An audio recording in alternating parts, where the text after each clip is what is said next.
Guys, we're on. We're on.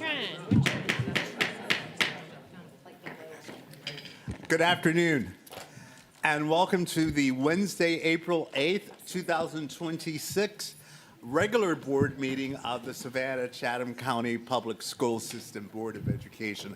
That's a lot to say. We will start, if you would all please stand for our national anthem and our Pledge of Allegiance.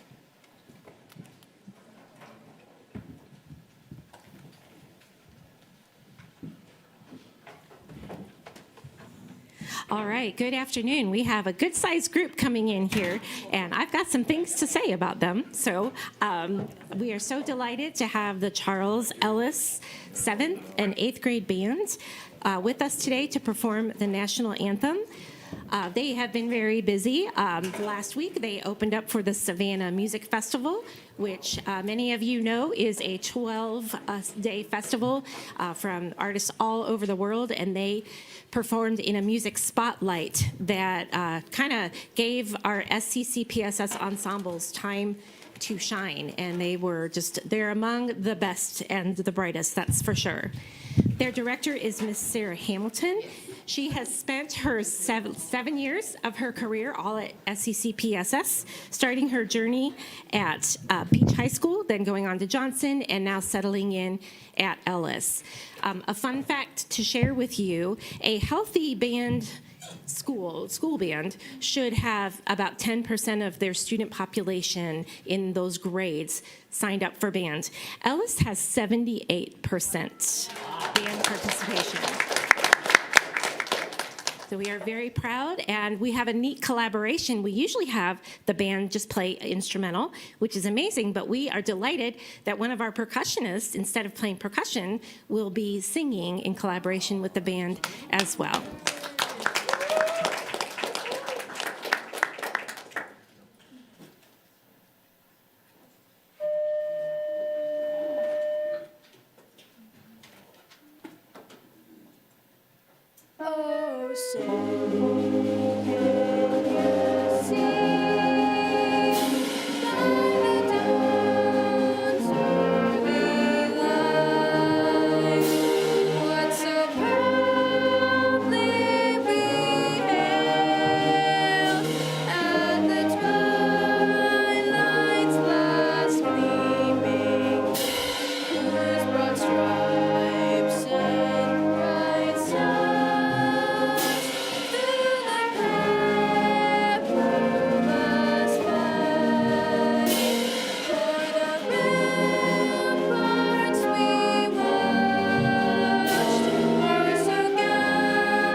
I pledge allegiance to the flag of the United States of America and to the republic for which it stands, one nation, under God, indivisible, with liberty and justice for all.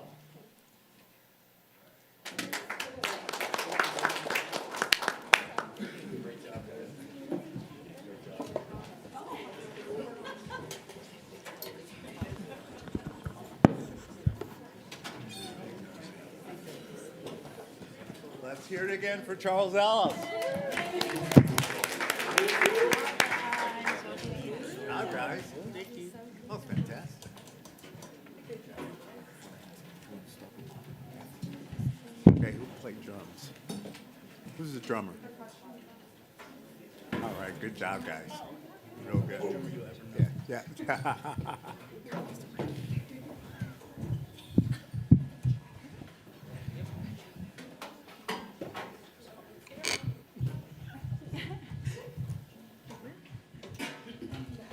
Thank you very much. I will now ask if the notice was posted on this agenda. I've been sure it has been. I will now ask for a motion to approve the agenda. Second. Moved and seconded. All in favor? Thank you. Announcements. Scroll up. Hang on.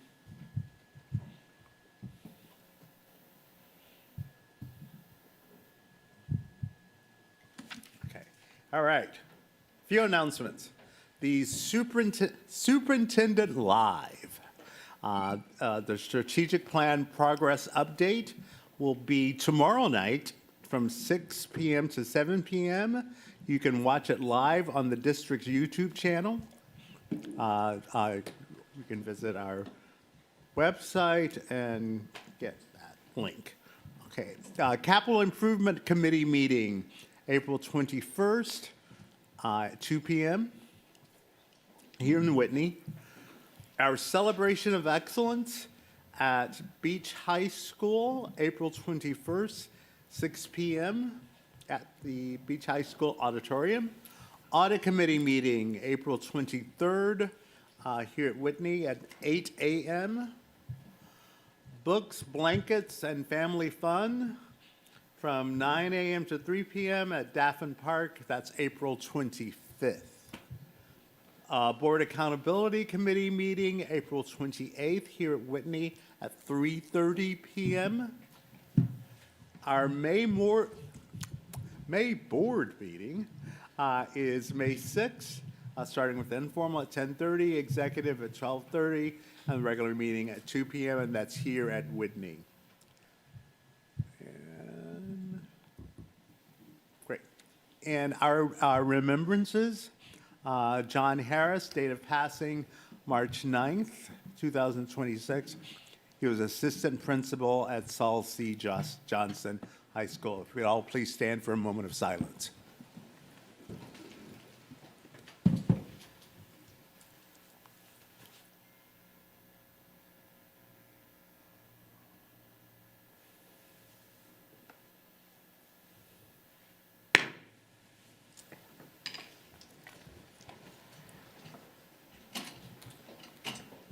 And now the superintendent's report.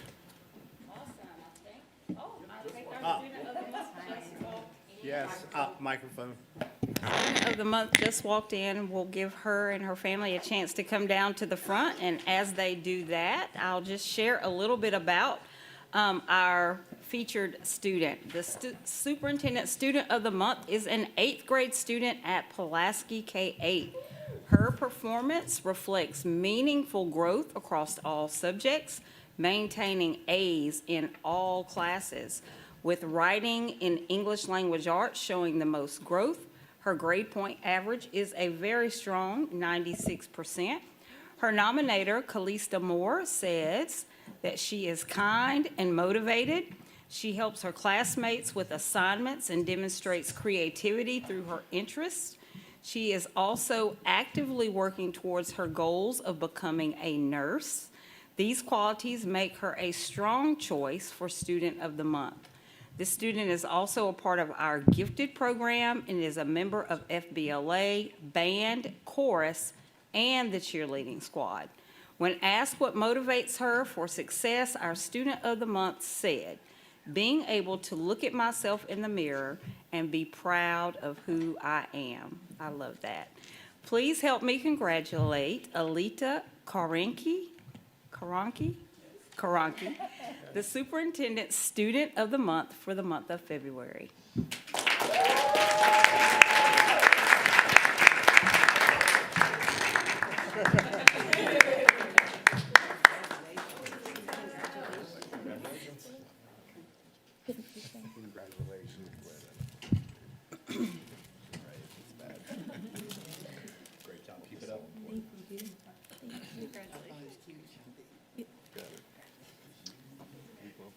Alita will be taking home several great gifts from our sponsors, including Members First Credit Union, Advertising Specialties, Savannah Technical College, Georgia Southern University, Gulfstream, and Savannah Schools Federal Credit Union. In addition, Alita and her ELA, her English Language Arts class, will receive copies of her favorite book, Fahrenheit by Ray Bradbury, donated by our sponsor, E. Shaver Bookseller. Once again, congratulations to our Student of the Month as well as her family. If her parents are here, I'd love to have them stand if a family member or parent is here. We would also like to have Miss Callista Moore, her nominator, and her school principal, Christina Tucker. If they are here, they can also join. They're not, but her assistant principals are.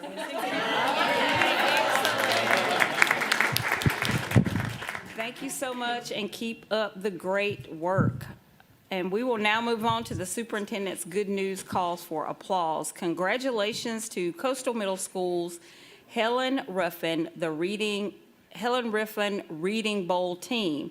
They won first place in the South Region competition last month and advanced to state finals, where they took second place. 10 members included 8th grader Gigi Jordan, 6th graders Julian Jordan, Hannah Gosser, Esther Gosser, and Will Sherouse. The middle school team is coached by instructors Chap Shearhouse, Allison Shearhouse, and Jessica Prosper. Well done, scholars. More than a dozen Savannah-Chatham County Public School System elementary level students represented their individual schools at the State Science and Engineering Fair in March on the campus of Georgia College and State University. Students had first competed at the Regional Science and Engineering Fair before moving on to this state level competition. Our scholars presented their projects to judges, explained their research, procedures, and findings. And we are so excited to congratulate the teams from Tybee Island Maritime Academy, Godley Station K-8, Hurd Elementary, and Marsh Point Elementary School. Also, thank you to our partners at Georgia United Credit Union for crashing West Chatham Elementary School in March with a new social emotional learning sensory classroom. Principal Bridget Bryant Gordon nominated her school for the Makeover Grant to design a private calming space for students to process their emotions, reset, and regroup. That sounds like a great place.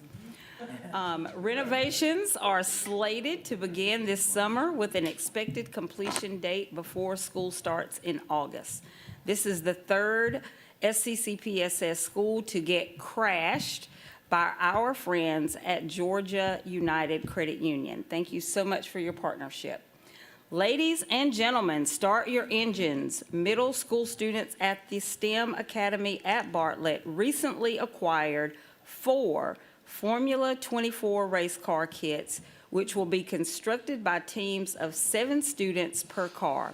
The building process is rich in hands-on experiences supporting a curriculum which includes science, math, and technology standards and exposes students to the world of engineering and innovation. At the end of each semester, the students will have an opportunity to race their cars, and then the cars will be disassembled for the next class to begin this process again.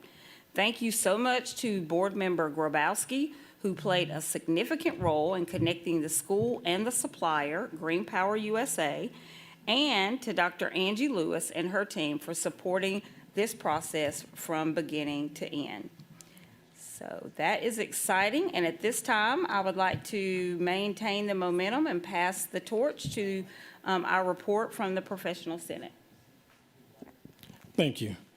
Good afternoon, everyone. On behalf of the Superintendent's Professional Senate, I would like to share a brief update from our March 19th meeting held at Windsor Forest High School. The meeting was called to order at 4:15 and ended at approximately 5:15. Senate members discussed the rise in vaping and electronic device violations and agreed to student code of conduct should be shifted more towards a progressive approach. focusing more on intervention, support, and education before punishment. Members also emphasized the need for increased substance abuse resources and support diversion programs. In addition, there was a consensus on allowing school-approved spirit hoodies as long as expectations are clearly defined to maintain safety, visibility, and consistency across all schools.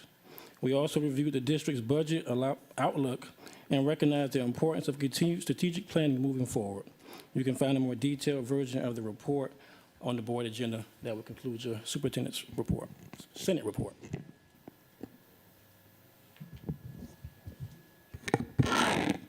Mr. Hediger.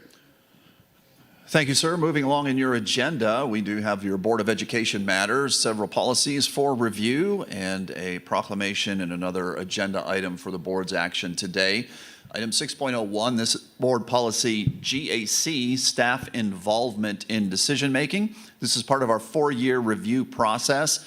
You'll notice a very simple policy line here. No recommended changes, subject to the board's review here. We'll consider this complete under our 4-year review process. Ms. Grabowski. While I love simplicity, this is really bare bones. And I don't want to make it more verbose just for the sake of it, but I think we all appreciate the efforts that Dr. Watts has made in ensuring that staff becomes very involved in decision-making through, obviously the professional senate and other tools. But I just wonder, if we should find ourselves in a situation where we don't have a superintendent who is so committed to staff engagement, do we need a more robust policy than just one line? So I'll just throw it out there for thought. Any other comments?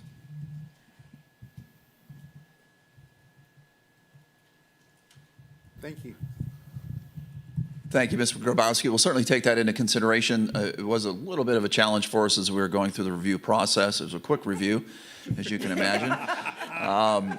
So much so that we toiled a little bit with, are there other areas in the policy that already address components where staff can have feedback? And there are.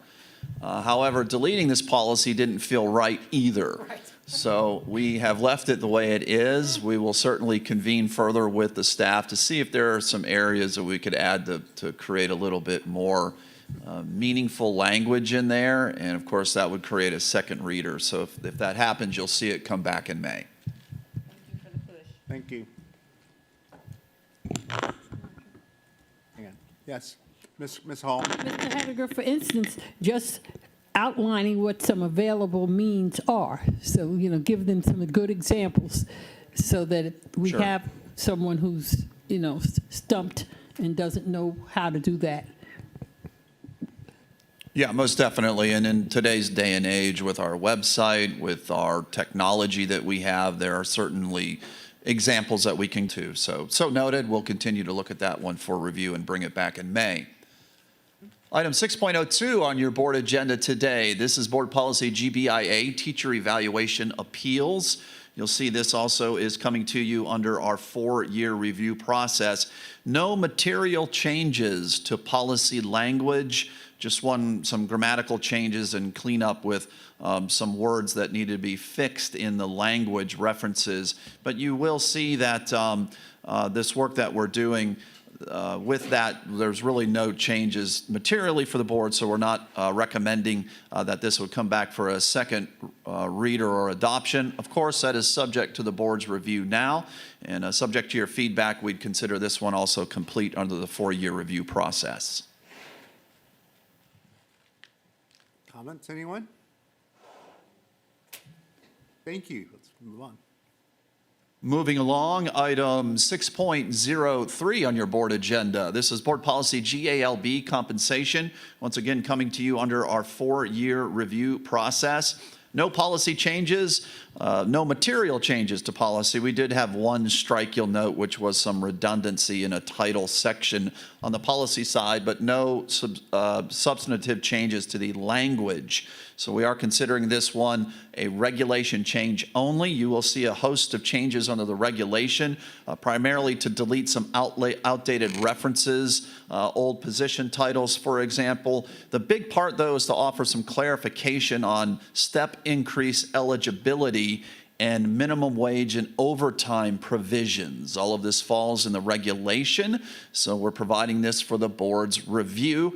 And of course, subject to any feedback by the board, we'll consider this one as well complete under the 4-year review process. Ms. Campbell? Yes, so we sort of touched on this a little bit this morning at Finance, but just to reiterate, I know that it looks like it states in there, all adjustments are contingent based upon available funding, right? That hasn't been crossed out? Is that correct? The last line? You're on the regulation? I'm on the And- policy. Yeah, there would not be, no recommended changes to policy. That is Okay. correct. Okay, yeah, I guess it feels a little open-ended. I understand the reason that we're trying to really accentuate the steps and that we're committed to those steps and the changes that we made that better, fund our teachers for their jobs. Well done. But it's not really tied in this to any performance outcomes or any potential financial constraints we may have in the future. So maybe we could be a little bit more specific. Yeah, we can clean that up a little bit, but that's the onus of that line, is that we may find ourselves in a situation, and hopefully not. For example, many, many years ago, districts during recession were doing freezes. Some of them were trying to overcome creative ways to maintain their staff. But what that meant was there weren't any cost of living adjustments and things like that. We ran into some challenges with that, with some of the decisions that were made in the past. In fact, you'll note that some references to policy review changes outdated references to our 5-year compensation plan. That 5-year compensation plan was a big driver for this district to get us back into a line of being competitive with other districts, not only nationally, but here in our own region and in the state. So I say that because we have had some experience where market conditions have impacted our ability for available funds to provide increases for staff. It is important that we do have that line listed in there, knowing that that could be a factor that would contribute in a budget somewhere, sometime down the line. But if I'm hearing you correctly, being a little more specific, maybe talking about, for example, market conditions based on available resources and funding would probably be more clear. Yes, that sounds great. And Yeah. then hearkening back to something that Mr. Cashmar said earlier today as well, and which he said what you just said as well, is the sort of other side of the coin where if certain things are expected, I like, performance-based workforce strategies or something like that. And that would be a significant paradigm shift to add anything about performance, but I've Merit. heard that today from 2 different board members at least, so that's a topic that my team and I need to explore. Okay, thank you. Ms. Grabowski? I do want to point out, which is something I fully support, and I was referencing the wrong document earlier when I made that comment.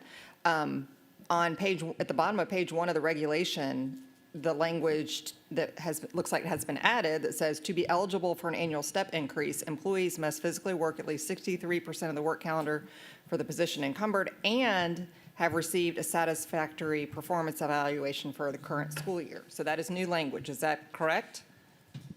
That is correct, and that is part of that is we were no harmless by the state of Georgia, but we wanted to make it clear in the policy since we're returning to, and we won't be hold harmless anymore. We want to make it clear to everyone that we are going back to that and holding people accountable for if you don't get a step increase. If you don't get a good performance evaluation, then you're not getting a step increase. I 100% support that and like seeing that language included. And that's in the regulation, I know, and not in the policy, which I'm fine with it there, but I am glad to see we are adding that language back in there. Anyone else? Okay, continue.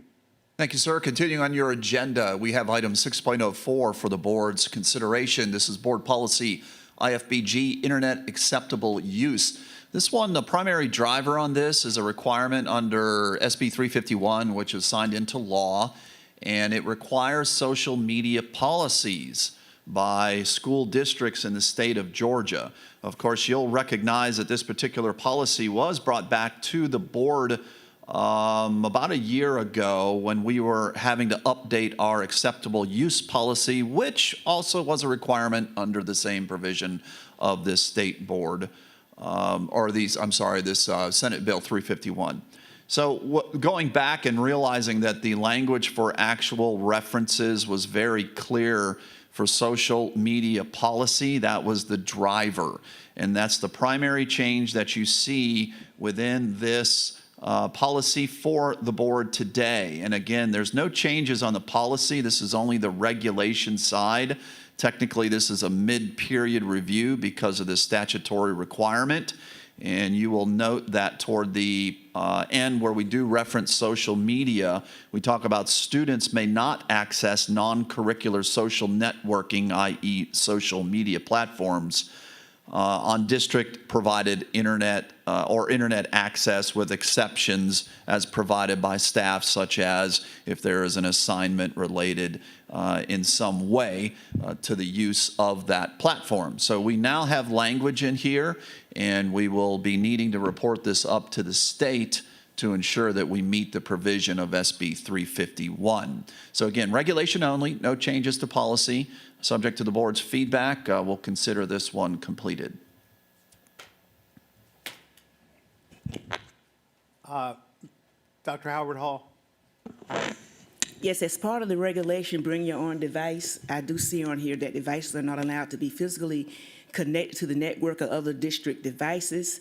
There's no mention of charging stations, so should we include providing charging stations for those personnel or students that need to actually are allowed to bring their own devices? That's bring your own device, the regulation. Because I know they can't connect it to the network, but in the event that something needs to be charged. Because we did have an incident at a school that a student had a mishap by charging their device. Yeah, so depending on the device they're bringing in and its compatibility for charging, most of them could plug into an available outlet. I think we'd have to look a little bit to see what it would take to outfit schools with specific charging stations. I think that might be what you're speaking to. It was just a thought. I just want to make sure that there's something in place to prevent a mishap that happened last year within a school. Okay, Without being specific up here. I got you. Okay, well, we'll touch base for more information on that, but I will remind that any child that brings their device to school that has the appropriate charging cables and adapter can plug it into an outlet where they can receive charging for that, and I believe that would be outside of the realm of creating any connection to our network. To connect to the network, there would be additional steps that would have to occur for them. And of course, you'll note that this policy as well, again, that was in part of this SB 351, where we specifically called out our firewalls in there and what our firewalls do to ensure that students are accessing appropriate materials. But we're happy to look further into that and see if there's any provision that would fall into the regulation. Mr. Moss's a little discombobulated. Since you said firewalls, Firewall. I know Yeah. what I'm saying, that the incident that I was referring to actually caused a fire, literally. Okay, gotcha. Dr. Brinkman? I mean, on that, I'll start on the charging at school. Some of the schools, you bring it to school charged. Like, it is incumbent on the child to learn responsibility and have that charged when they show up. My son's school, you get in trouble when it's not charged and when it goes dead. On the actual policy here, we were just talking about firewalls. I would say we need to double and triple down on that, because I know we are not filtering 100%. My son every day could probably come home and tell you one of his friends that is smart enough to figure out how to get something that shouldn't be on their school computer on their school computer.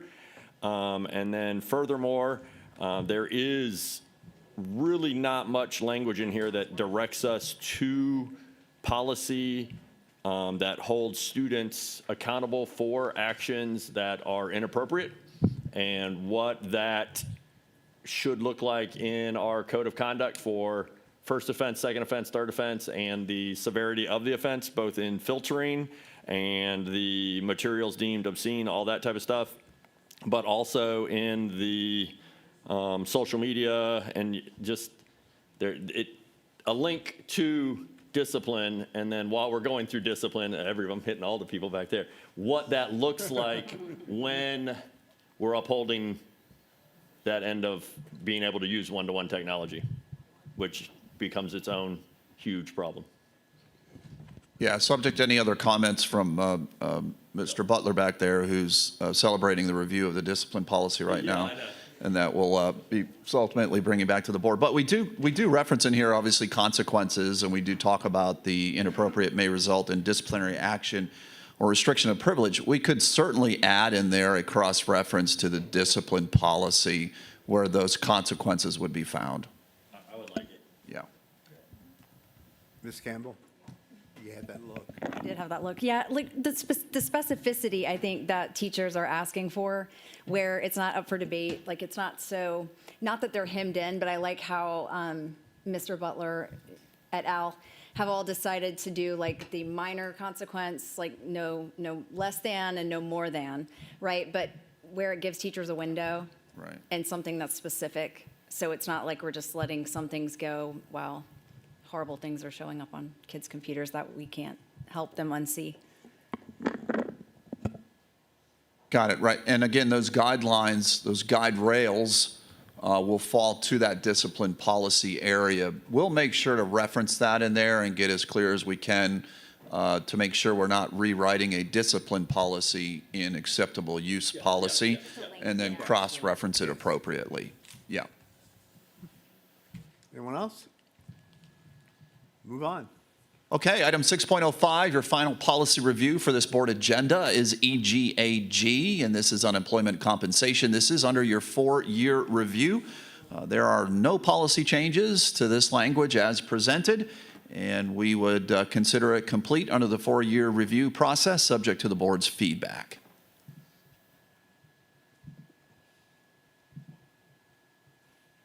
Thank you.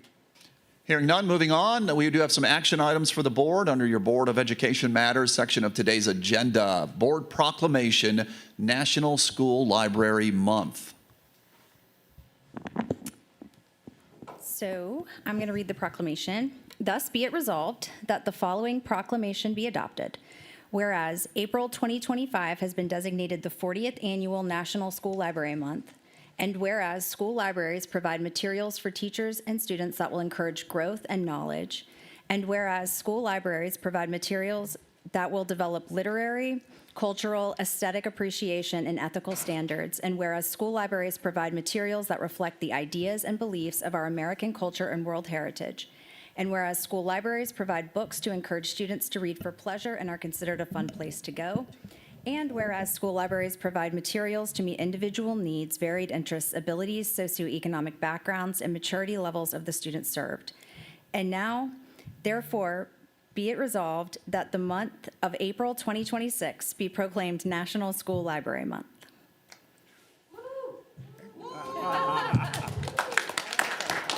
I'll accept a motion.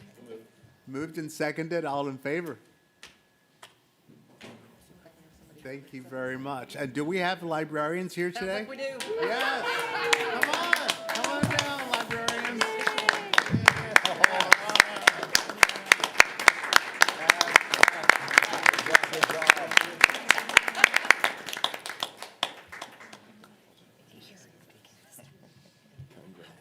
There's a typo, I'm so sorry. Thank you. Thank you, guys. Thank you. I would love to speak with anybody about technology, discipline, if there's a committee. Okay. I am there. Awesome. Thank you. Thank you so much. Thank you. Thank you so much. Love the enthusiasm. Oh my Thanks for gosh, what you I do. love it.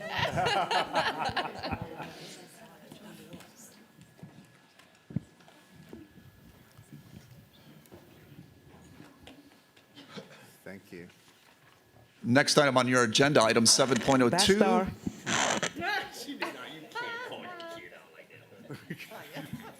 We have an action item for the school board, which is a recommendation to bell schedule modifications. All right, so good afternoon. I have the honor and privilege to speak with you today about the proposal for school year 26-27 bell schedule modifications.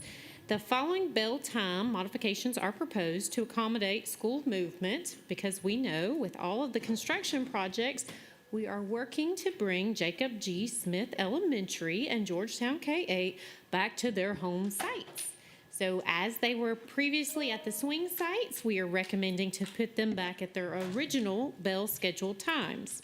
Additionally, with Pooler moving to Bloomingdale or swinging to Bloomingdale for that time period of 26-27 and potentially in the next year as well, then we are asking to adjust the Pooler and Bloomingdale times. Lastly, the Wings Alternative Program, we're making a request to put them at the elementary time. So the request is for Jacob G. Smith Elementary to move from the current time of 8:45 to 3:30 to the proposed elementary schedule of 9:15 to 4. Georgetown K-8 to move from their current time of 9 to 4 back to the K-8 time of 8:15 to 3:15. Pooler to move from the elementary time of 9:15 to 4 to 8:40 to 3:40 while they are located at the swing site. Bloomingdale to move from the 9:15 to 4 to an 8:40 to 3:40, which will accommodate the Pooler and Bloomingdale at one site. And then Wings, which is currently at 7:40 to 2:40 to the 9:15 to 4 p.m. elementary time frame.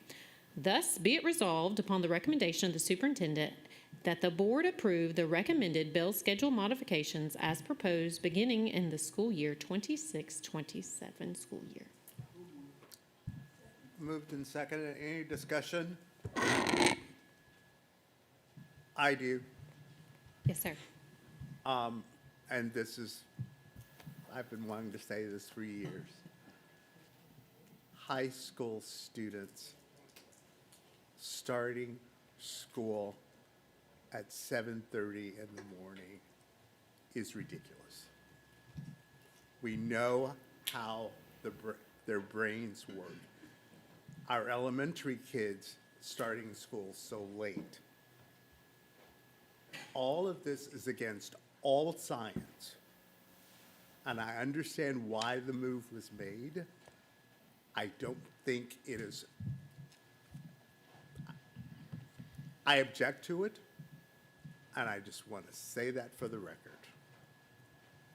Thank you. Ms. Hall?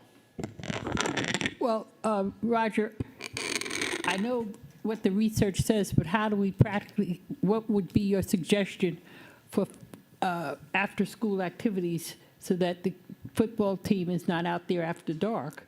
I mean, what would you suggest we do to get high school kids not started until 9, but then they would have to go until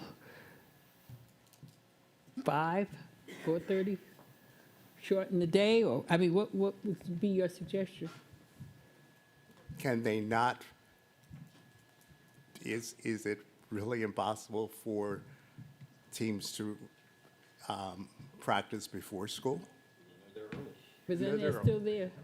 Yeah, well, at least they're doing something. No, I just, Then they have to take a shower, so Yeah. it's 11 o'clock before they're ready to do any work. so, well, the flip side of that is children, small children, elementary kids, if you've worked with small children, they crash out at about 2 o'clock. And we have got them in school until 4 o'clock. And guys, I love sports and everything, but we're academic. We're schools. we're schools. So, and by the way, I know that nothing's going to be changed, but I just wanted to go on record as saying I don't like us going against behavioral science. Ms. Grabowski. Well, and I support earlier starts for younger students, and actually asked Ms. Davidson, because Jacob G is changing again, and they've had several time changes just in the past recent years. Part of that is related to the swing site, and thank you for sending me the data, I appreciate that. And in 2020, 2021, they actually started at 8 a.m. And I'd be curious if that was when most of our elementary schools started, if they started early like that, or if that was just Jacob G. And we've had this conversation many times. It comes up every year. And apparently, at some point, many moons ago, we tried it as a district with some pilot schools. I think that's incredibly difficult. It's one of those things that it almost has to be a statewide decision because of athletics, because we already have our high school students leaving high school early to go to athletic competitions. So if they leave even, if the day starts later, they miss even more school. So while I support it in theory, I know that there are real-world challenges and implications, but I would love for us, particularly as we're looking at more innovation in the transportation arena, if we could at least look at, are there ways to get our little ones to school earlier, even if it's just an hour earlier? Because I do agree, that would make a huge difference. All of us that have, remember our little kids, mine are getting bigger, but, it's right. And little kids like to have after-school activities too, especially as they get older in elementary. So anyways. Dr. Howard Hall. Yes, and I do support younger children starting early. I'm an early childhood major. However, everybody have their passion. I know, Mr. Moss, your passion is music. Mine is sports. I had a student athlete, and although it's a sport, that we still recognize them as being student athletes, and we don't want to dismiss being an athlete. It's just not that, that's just a sport. No, it's really, it's a career for some people, but I do agree with the younger students starting at an earlier time. But I think one of the main concerns is transportation. If we had the transportation and the bus drivers, they can all start at the same time. Ms. Hall? I have something else for Dr. Watts to think about when she can't go to sleep. The program of a school day for a young child. Certainly, we can arrange the school day so that after lunch activities are not your main academic thrust. You've finished your math, you've finished your reading, your science, and so the afternoon can be more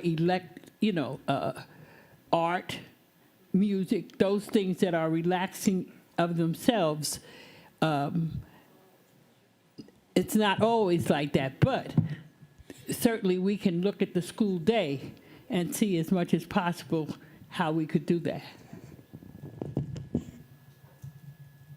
Anyone else? Thank you. I'm sorry. Now that we've had discussion, no more discussion? All in favor? Stop it. We had the motion. Oh, the change. Stop it. All in favor? All in favor? Thank you. David? Yes, thank you. All right. That concludes your Board of Education matters. To the board president for the consent agenda and other matters of today's school board meeting. I will accept a motion to accept our consent agenda. Moved and seconded. All in favor? All opposed? Okay.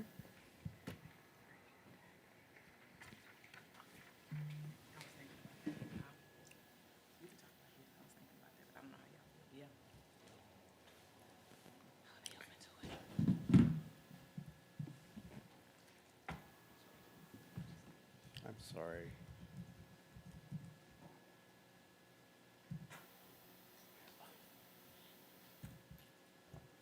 There we go. Thank you. Thank you, Ms. May.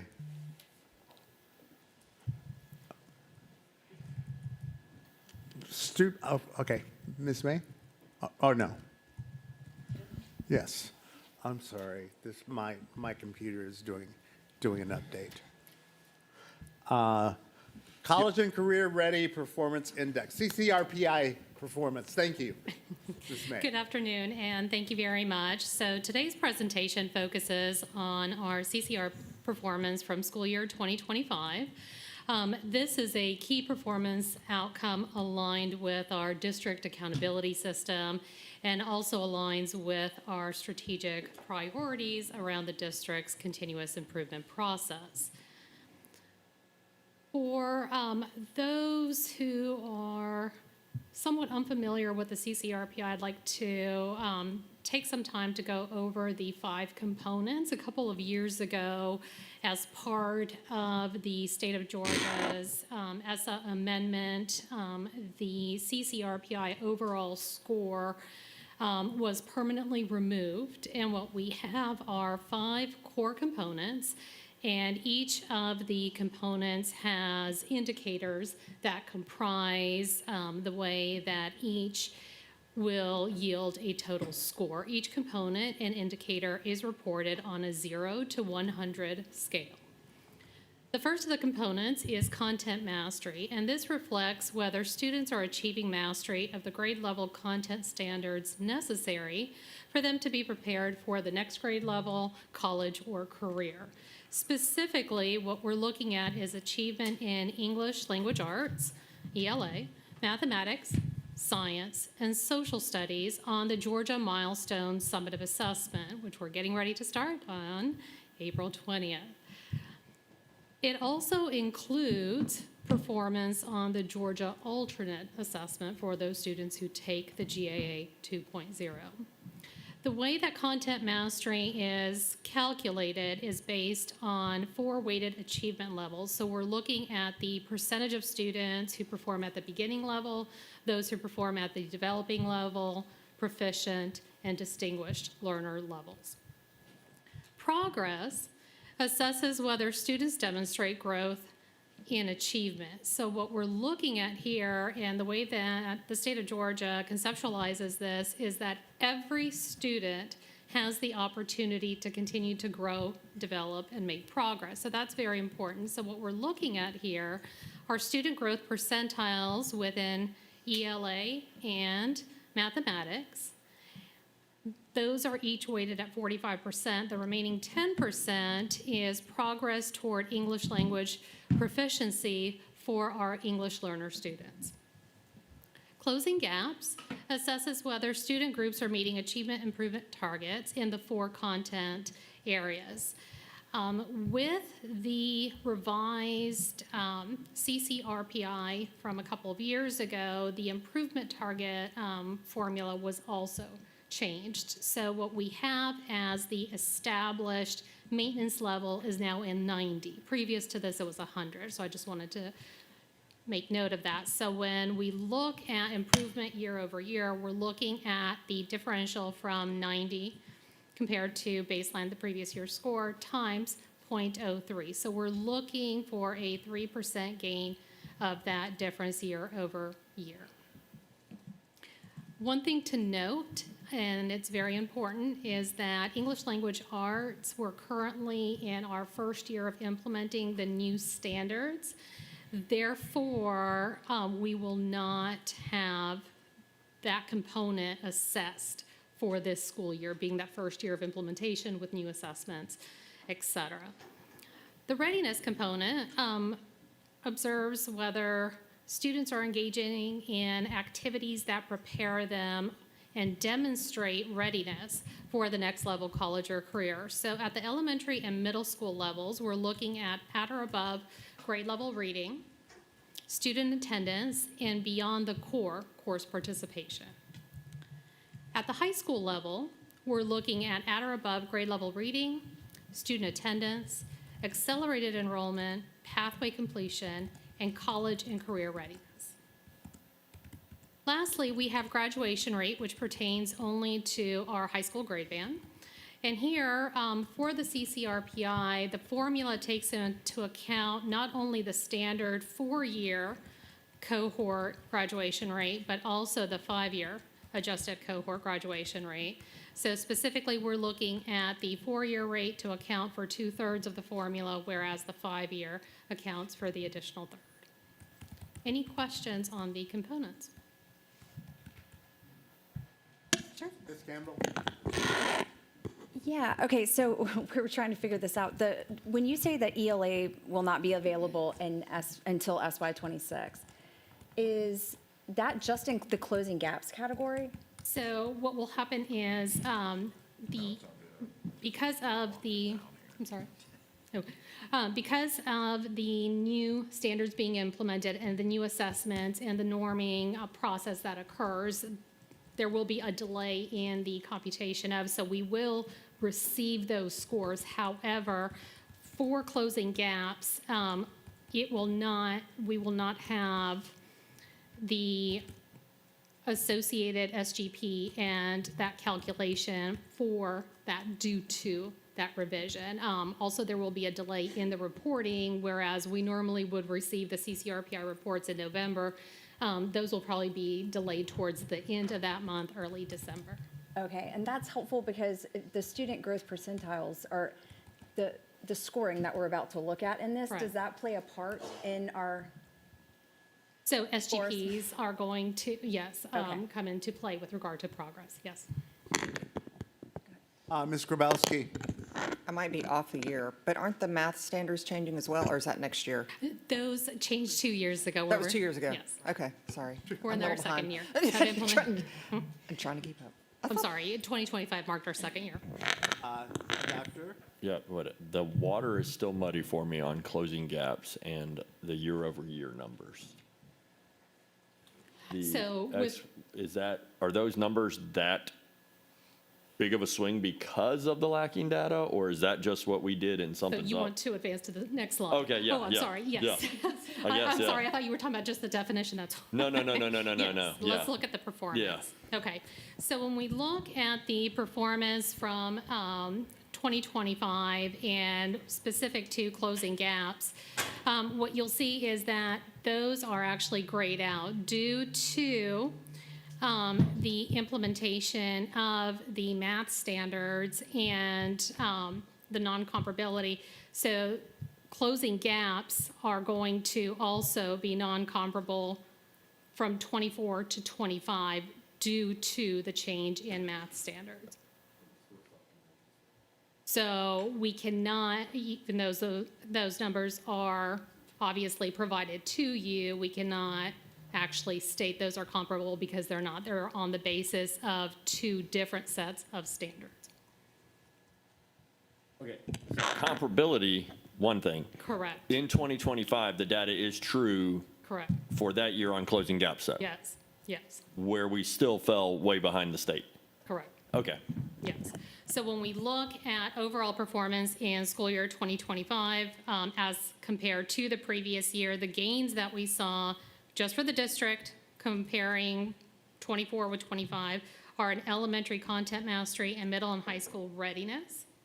However, when we look at district performance compared to the state, what we see is that for school year 2025 exclusively, we see that we fell below the state with the exception of progress and graduation rate at the high school grade band, where we outperform. I'm sorry, readiness, not progress. Any questions with regard to that? I do. Yes, sir.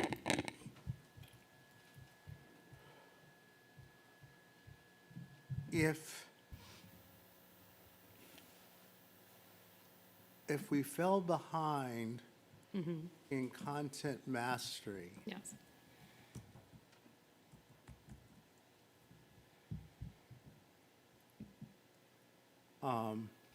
by a minus 3.1.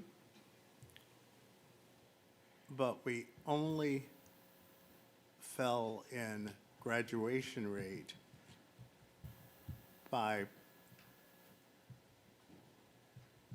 0.4. How's that? So you have to take into account what graduation rate is based upon and what the graduation standards are. So with regard to graduation rate, that is per the established standards for graduation and all students who meet criteria for graduation. So whereas content mastery assesses how they are doing in the 4 content areas and can inform the progress they're making grade over grade, year over year, that will not necessarily, that's not a component of or a factor defining graduation. Another way to say that maybe could be that graduation rate is dependent upon credit accrual, Correct. which is based mostly on teacher grades. The tests only factor in a 20%. smaller percent. So when you're looking at graduation rate, you're looking at credit accrual, and a grade determines whether a child accrues a credit, not passing the state test. And for additional clarification as well, so for Savannah-Chatham County Public Schools, that's 24 units of credit earned. Of those 24 units of credit that students are required to earn to graduate, 4 of those courses are state tested. And of those 4, in those 4 tested courses, the GMAS end of course assessment counts 20%. So I think it's important to just put that, to consider that in the context. Thank you, Mr. Butler. Okay. Dr. Howard Hall. Yes, also, although closing the gaps seems to be a little muddy right now, it's the most important, closing the gaps, because closing the gaps actually raises the floor. And we can't raise the roof without raising the floor, because the floor is the foundation. This is the closing the gaps is where we don't leave a child behind based on their race, based on their language, the different subgroups. So I'm just concerned about the closing the gaps, because that's the foundation of all of this data. So although it's a little muddy right now, it's still important, and we still are struggling when I look at all the negative numbers within the closing the gaps. Although it raises the floor, but it's not overnight. It's gradual. It's gradual growth, but it's the most important, in my opinion, of these different subgroups, because if you raise the floor, you're going to see growth in every other subgroup. Ms. Hall and then Ms. Grabowski. So Dr. Howard Hall, do you think we put the resources in the closing gap strategies and tactics? If you consider that the most important, does that reflect itself in how we deal with our resources? That's where the resources it should hone in on the gaps, closing the gaps, because that is where you receive additional funding, especially when it comes to federal Title I funds. Okay, so perhaps more faculty allotted. Well, to those? that's why we have the superintendent to lead us in that direction. Yeah, I'm kind of being facetious, but I'm being for real. Right. That if we're saying that, and if everyone agrees that closing the gap category is essential, like you said, raise the floor before you can raise the roof, then is that reflected in our budget considerations in terms of allocation of resources, personnel, that kind of thing? And I will say this about closing the gap. There are 4 categories, and you have, in some instances, there's one child in all 4 categories. It's possible. Yes, sure is. You're African American, you have a learning disability, you may have a second language or socioeconomic. So a lot of those gaps, one student can fall in several of those categories. However, that is a place to look in for return on investment with closing the gaps, because that's, again, the foundation of growth. Mr. Ross, can we hear what the superintendent thinks about that?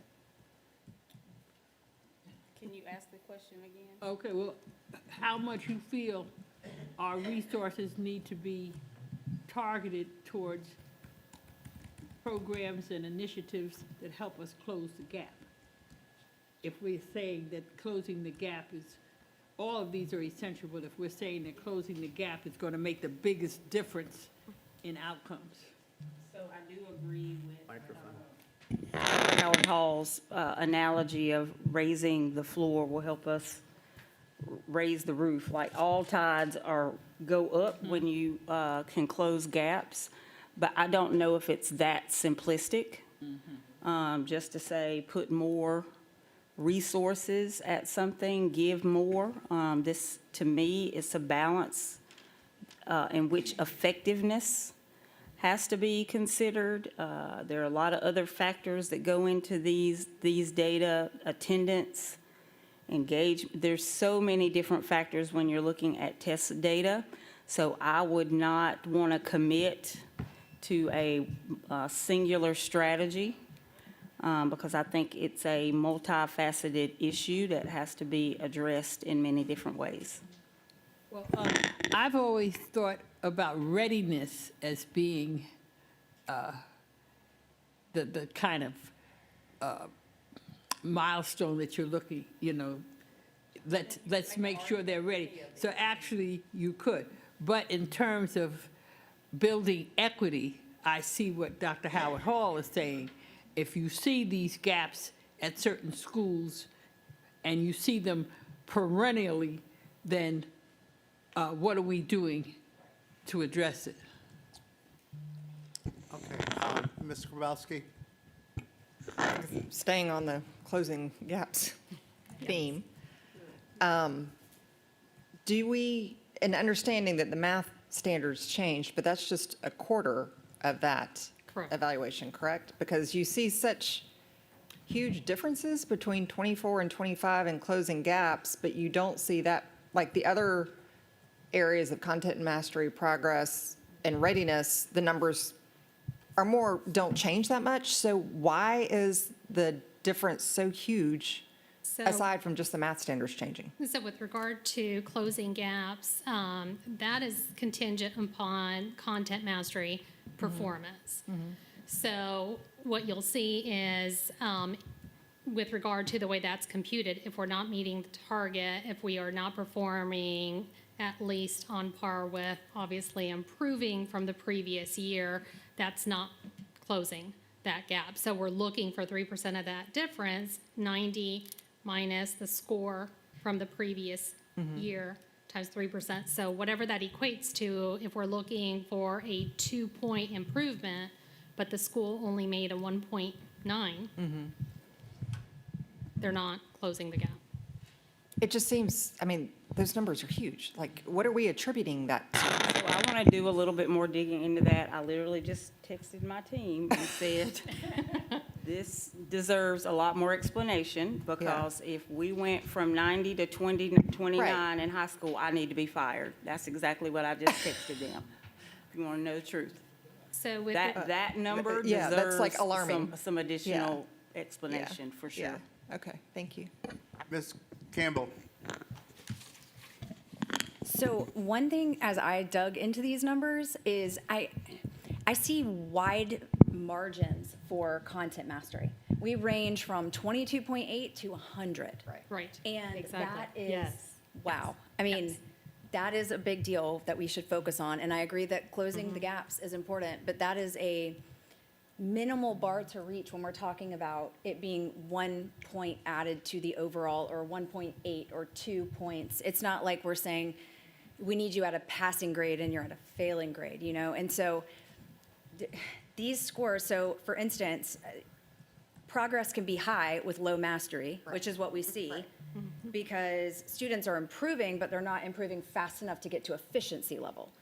So good that we're improving them, but again, this is one of my, I'm just gonna say it again, anti-promotion, because when we do this, we might really be working to get them up there, and they're making so much progress, but then they're still not at grade level. They haven't mastered it. And it's not about our scores, it's about their success later, right? So then readiness can be high with low mastery, which ours, I think, were more stable, but reading is declining, right? So I guess like the concern is that it's not translating into grade level mastery, and we are literacy led in this district, and our scores do not look like we're literacy led. We have some great things that happened, like super great, but ELA was not there, and that was a lot. I was actually not predicting a significant increase in ELA this year simply because last year, so many things were new. New curriculum, new training, a lot of things were happening and teachers were trying to get their brains wrapped around. And I'm sure we can go back and watch board meetings in which you all have heard me say, this is a marathon and not a sprint. And in places where I have seen significant jumps over a year, shortly after that, you see a regression back to the mean, and the schools are going up and down. I really predict that it'll probably be 2 to 3 years before we begin to get traction. And the traction should be, in this case, incremental, because it's got to be realistic, and it's got to point to the change and the internalization of all the newness that teachers are taking on right now. So that one doesn't concern me as much. I will say I was actually predicting maybe not to have as big of a jump. I do hope this year, hope is not a strategy, I know that. But I do anticipate that this year you will see some incremental positive change. Well, and I want to affirm that. I know that this is something that is incremental. I don't think I really fully had, braced for impact for some of the drops that we saw. So, but what I will say is the thing that is the utmost of alarming to me is the progress and graduation rate that just seems to be steady or increasing, and we don't have mastery yet. So all these kids are graduating with diplomas, and we don't know if they've really mastered the English language, let alone whatever they want to do to conquer in the world. So, yeah, I'll leave it You at all that. can just remember that graduation is largely teacher facilitated, that it's a grade. Did a child pass the class or not? And this is a performance from the states, totally different. But I do understand why there would be questions about the discrepancy. Continue.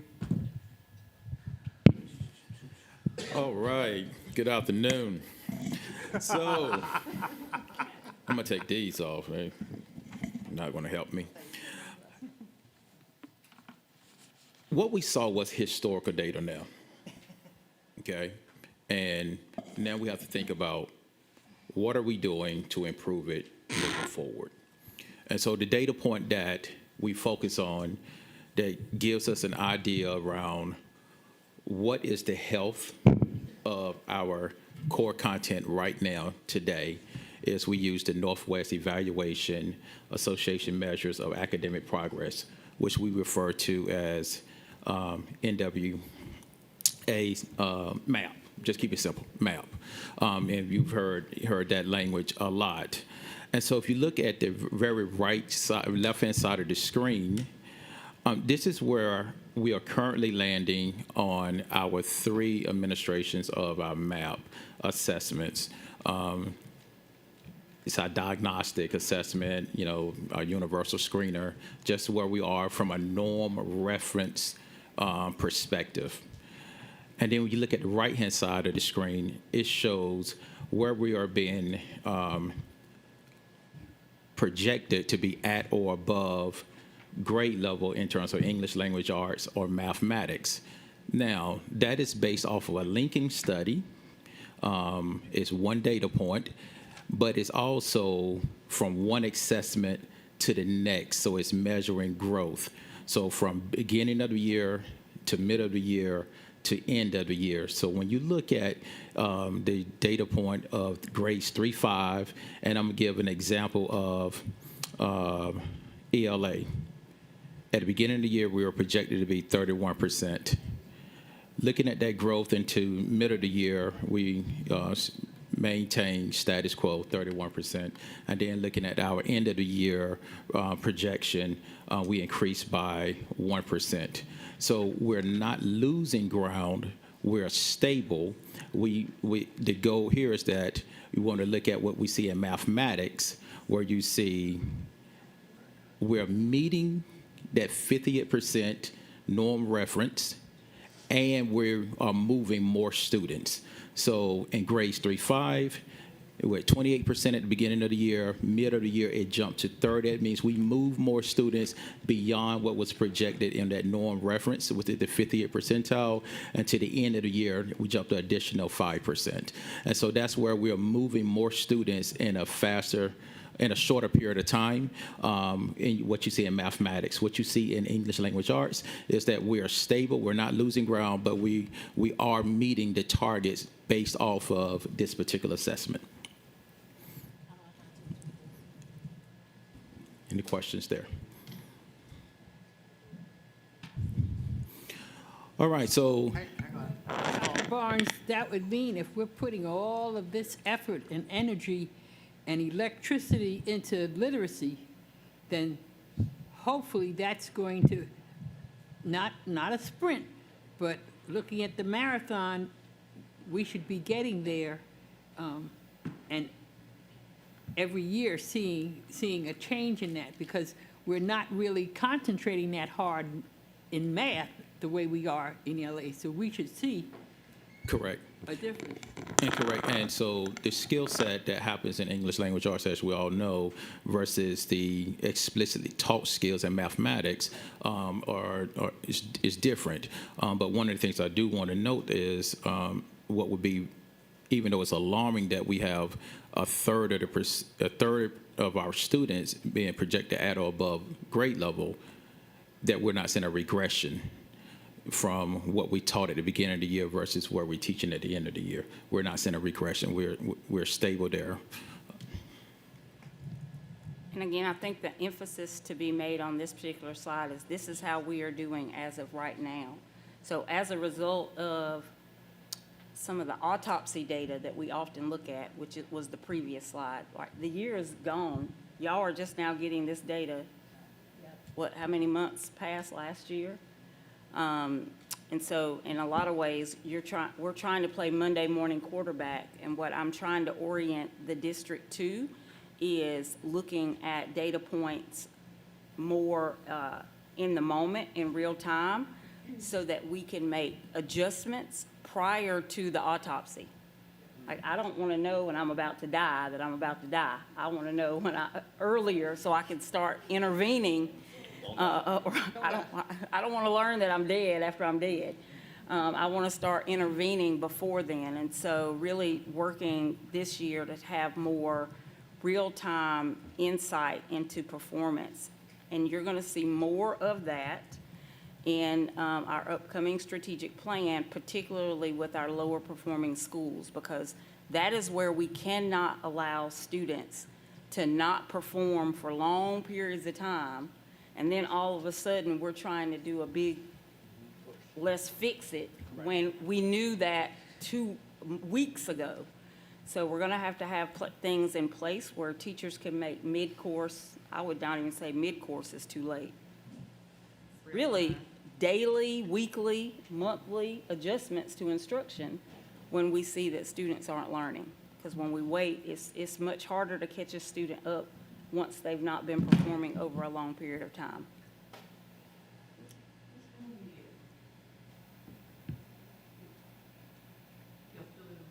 Okay, so this year, and our superintendent has shared some of our big route strategies, and one of the things that we were monitoring for is to strengthen our site visits and monitor performance and build the capacity of principals. We have to think about, okay, what have we been doing this year to stabilize our foundation so we have a baseline and we can move forward? And what we are lifting up here is that it's the explicit instructional look-forwards that happens with students and teachers. So one, making sure that first bullet, high-quality instructional materials are in front of kids. We got to ensure first we're putting the right things in front of students and that teachers can teach that material well. The second thing is we got to make sure that we are engaging kids in the level of taxonomy and questions that allow them to have analytical thinking. And so monitoring the quality of questions that happens in the classroom and how students are responding and how teachers are building students up to get to really the ideal response so that it matches the rigor of the state standard. And then lastly, the student discourse. How are students actually engaging with one another and how are they substantiating conversations and being able to explain what they have learned in whatever instructional activities that we have put before them. Those things, based off of our findings, that drives our leadership and our instructional coaching to ensure that, one, we're doing two things.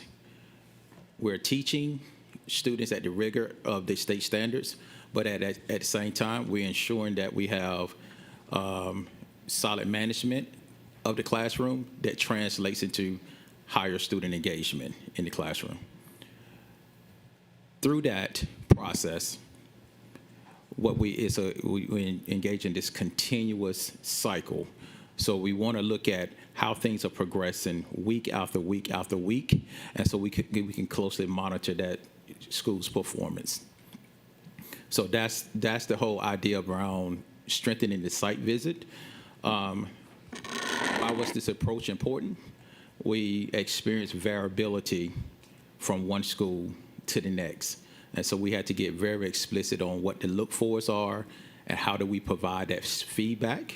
And I will tell you that we are nowhere where we should be, but at least we have a baseline and we have identified the right tools and the right look fors so that we can continue to grow year after year. But we have to develop people. We have to develop that teaching skill. We have to develop that leadership skill. We have some phenomenal teachers that's already doing it at a high level. We have some principals that's doing it great at a high level, but we still have variability across the district. And until we get every classroom performing at the same level, we won't close gaps as quickly as we're hoping to close them. Ms. Hall? Dr. Barnes, your helpers who go into the classroom to see, to take a glimpse of what's going on, are they pretty much trained to be looking for the same thing, or are they just kind of, because I know some people who think if they go into a classroom and the children are all politely sitting and not misbehaving and the teacher is talking, and that teacher might talk that whole 40 minutes and the children might behave. That's certainly not learning to me.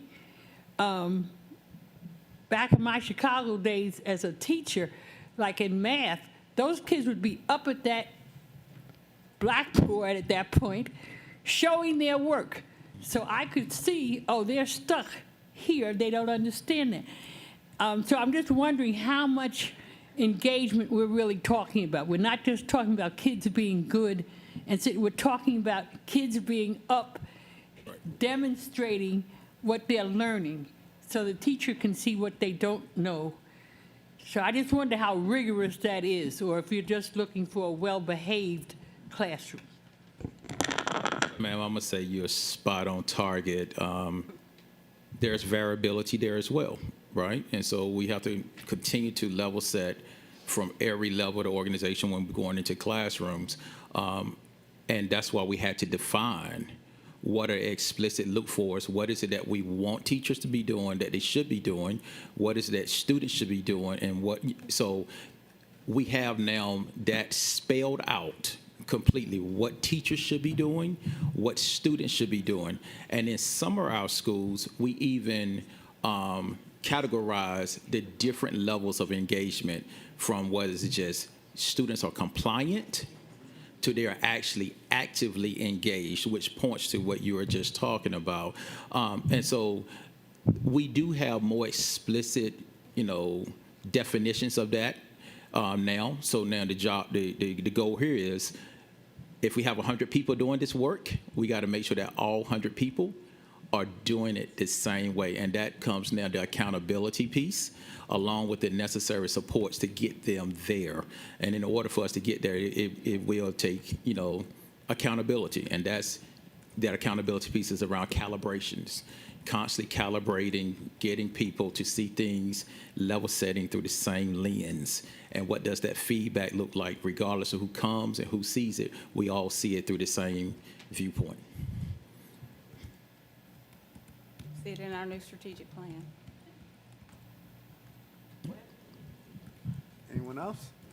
Dr. Brinkman? I would just like to thank the district for not glossing over numbers, giving us data, and being honest, and wanting to keep moving forward and not trying to just say, look over here. Thank you. All right, so the last slide I talked about was about where we are currently and what we're going to continue to do. This next slide talks about looking into the future, the new strategic plan. We had a lot of lessons learned over the last year or so, which has helped develop the new strategic plan that is going to be presented. And so this slide presents the pillars and the priorities.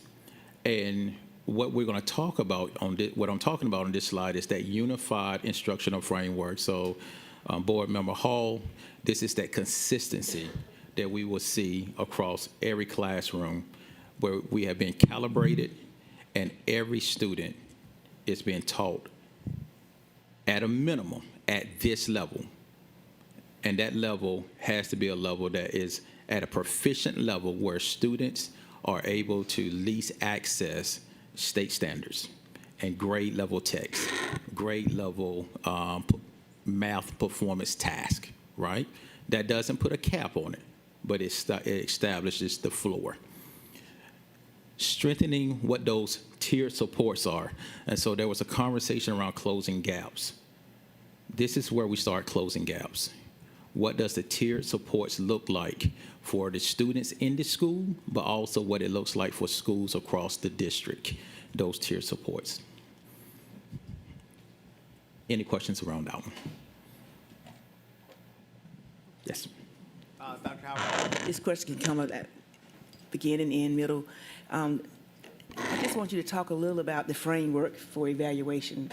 For example, there's a parent survey online, and one of the questions was, and I'm going to paraphrase it, whether or not the child's grades reflected their ability, their report card grades reflected their ability. And when you look at the overall test scores on GOSA, the Georgia Governor's Office School Accountability, that overall test score serves as a report card score. So how are we holding, I hear a lot about holding teachers accountable, but we need to begin to look at, and I know you probably are, but just talk a little about how we're holding principals accountable, as well as SSOs, the school support officers, because we have to ensure that those teachers are getting the necessary training that they need. The principals are actually held accountable for non-negotiables such as data team meetings and examining the data, because if we expect for the students to be held accountable, whether or not the report card grades reflect their ability, we need to make sure that the report cards reflect the ability of our principals and our SSOs as well as teachers. And how is that done is through teacher evaluations, TEKS and leaks. So if the report card score is in 59, are they making 3s and 4s on their evaluations and TEKS and leaks? So Dr. you spot on. That's going to be our buzzword today. You are spot on. Earlier in the week, in talk with our chief of HR, Mr. Ray, and we discussed the need and launching a plan to calibrate evaluations across the district to make sure that all teachers are being evaluated to the TEKS standard. And what are those clear evidences? And so we got to calibrate on that. Look at where teachers are currently performing and look at the quality of the evaluations and make sure that the feedback matches the ratings and that we have the supporting evidences for that. The second phase of that, well, the first phase we're going to calibrate is on the principal evaluation, then the teacher evaluation. So we are already in that conversation about calibrating on the evaluation to make sure that people are being adequately and fairly evaluated according to the state standards. The second thing is this summer, we're going to engage our staff around analyzing student work, right? And so that now you can look at student performance, and so that teachers know exactly what they need to teach to get students to perform at a higher level, which then translates into better grades. But the starting point is we have to calibrate on what it is that teachers need to be doing to perform at a proficient level, level 3. What is it that principals need to be doing? And when they are not performing at this level, ensuring that we have the right documentation and conversation with those that evaluated, that we hold them accountable for over-evaluating subpar performance. I'm trying to say it real nicely. The clusters, I know that the SSOs, that they are assigned clusters of schools. So are you looking at that data to determine whether or not they are actually effective with the schools that they're providing services for?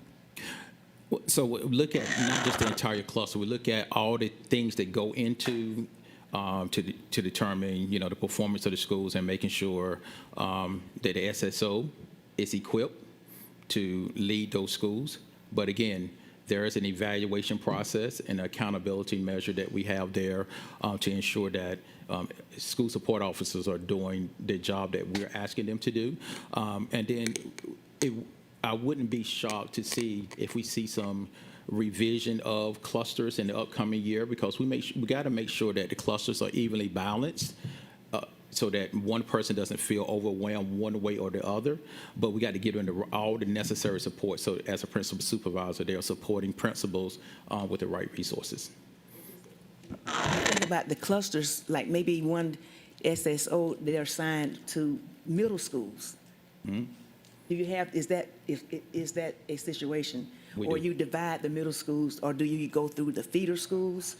No, so right now we are using a model around clusters and grade bands, so that school support officer can focus intently on just middle school or just high school.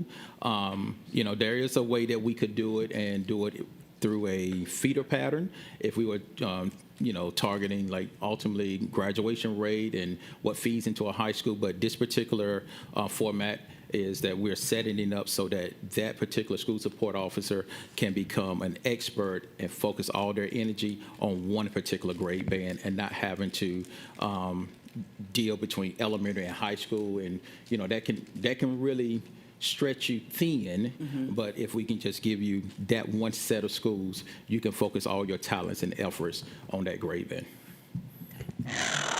Ms. Hall? Be my last comment, Dr. Barnes, on this. No, it will, I promise. But I need to say something on behalf of our principals, because what we're sitting here and saying is that we really expect them to be the instructional leaders of the school. And if that's so, then we can't pile 1,000 other responsibilities on them, and they have to be there, break up every fight, see every parent. We've got to give them the resources so that they can be in those classrooms and hallways doing what an instructional leader does, and not try to all the wraparound services that we want to provide for our students. They can't be the person who has to be doing all of those, because that's not fair. So if we're saying, okay, you're the instructional person, and we're going to hold you accountable for that, then we need to make that doable for them. Absolutely.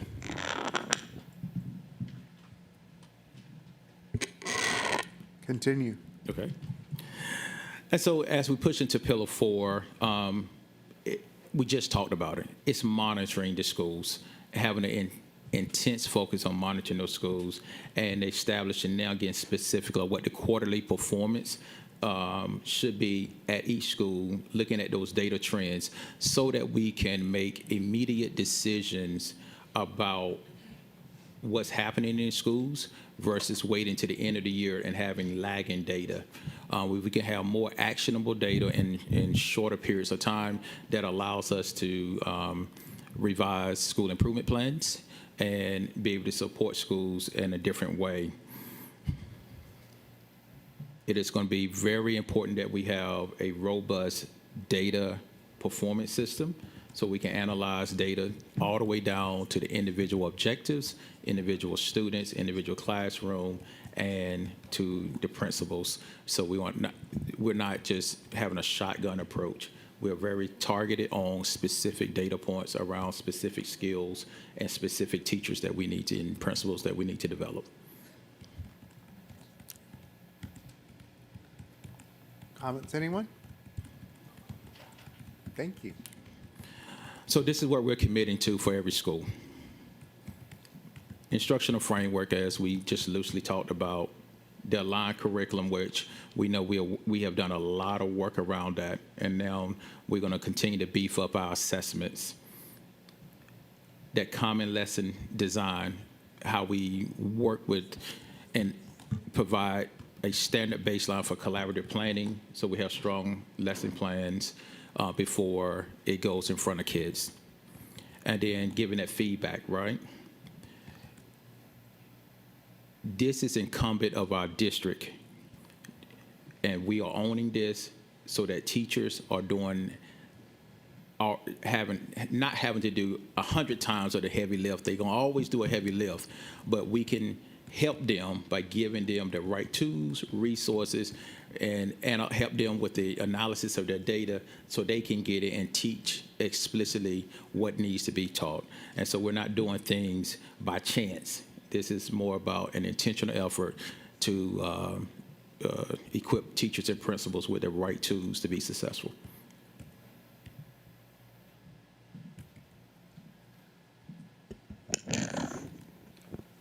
All right, any other comments or questions? Thank you.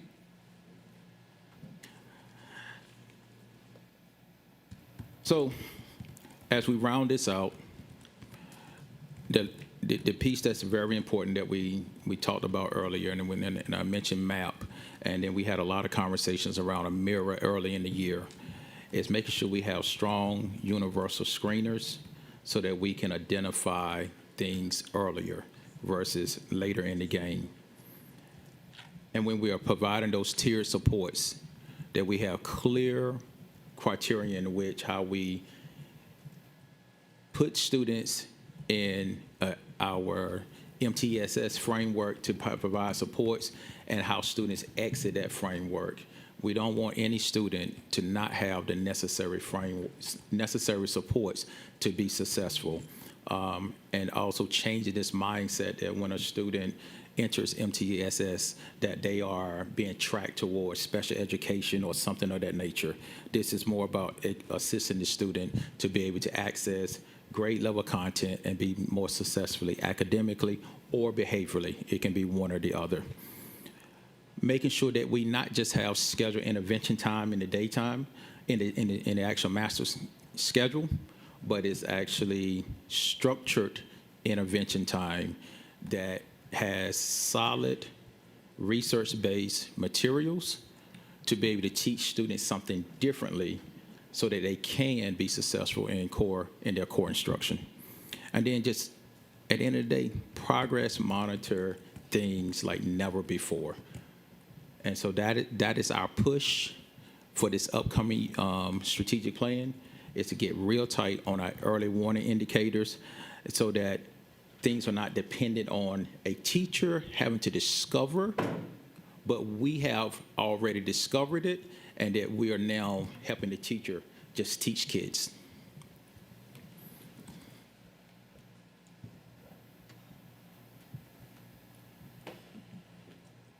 We're good? Good. Right.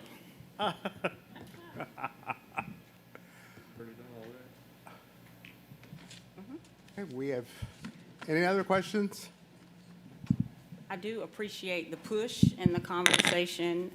We don't get to spend as much time in board meetings talking about student performance as I would like to.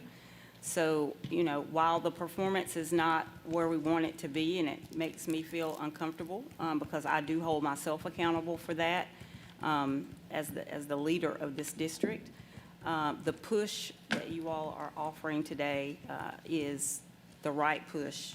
And I hope my team is paying attention and listening, because they should feel just as uncomfortable and inspired as I am right now.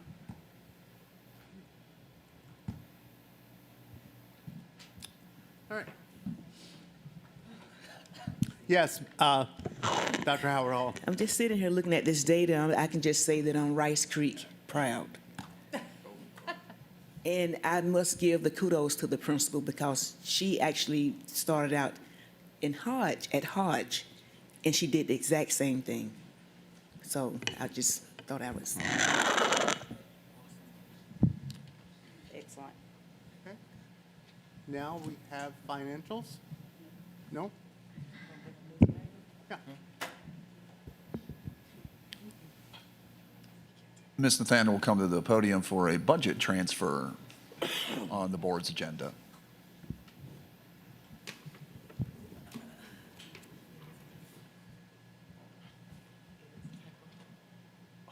Good afternoon. 9.02 budget transfer, summer school from the general fund. The Office of Instructional Excellence and Office of School Leadership request approval for the budget transfer in the amount of $3,016,507 within the general fund to support the 2027 summer Level Up Learning and Enrichment programs.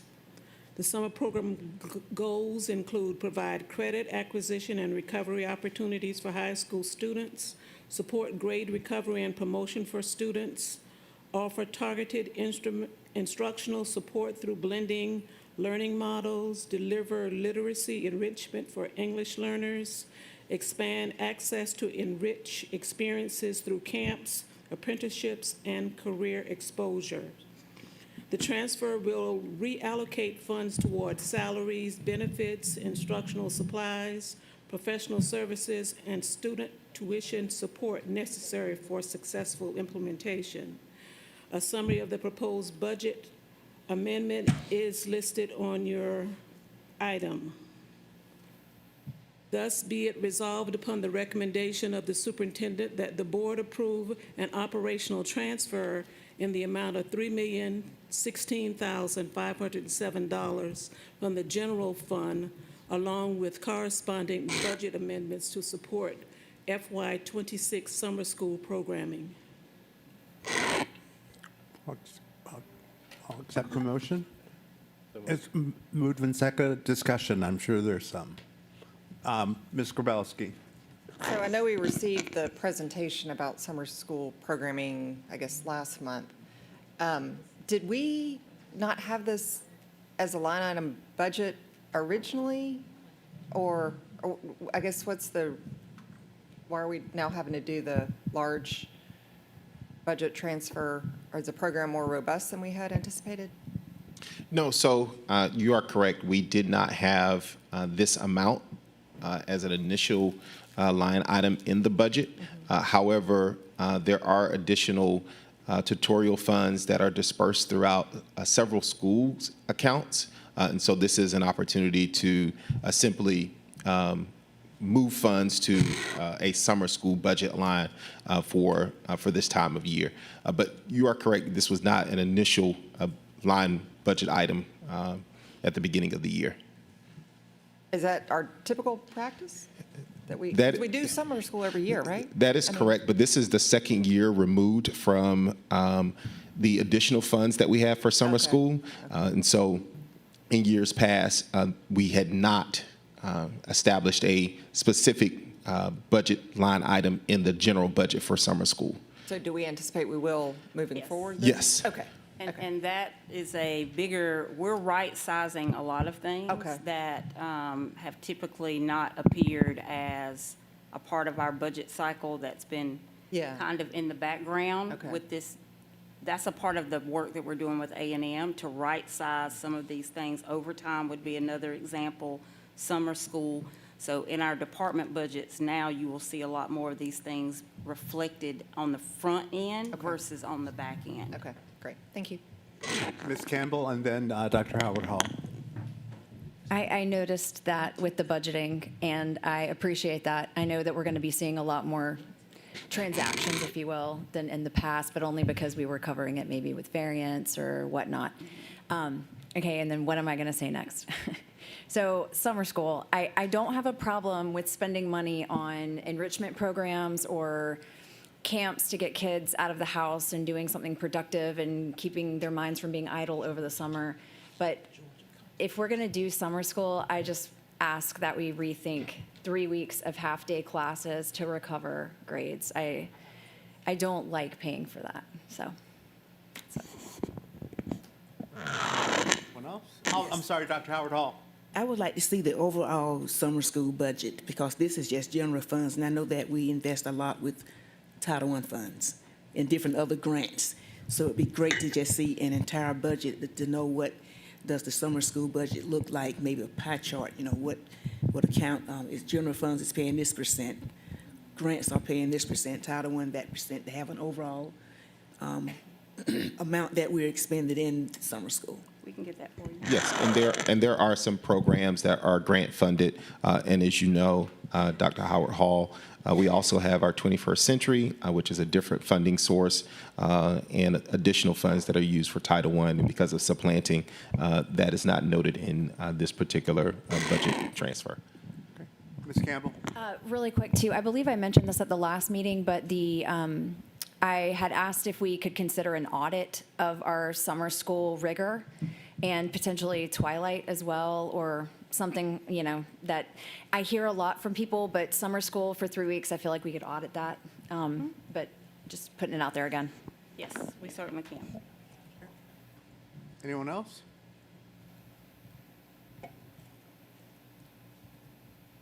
There being no more discussion, all in favor?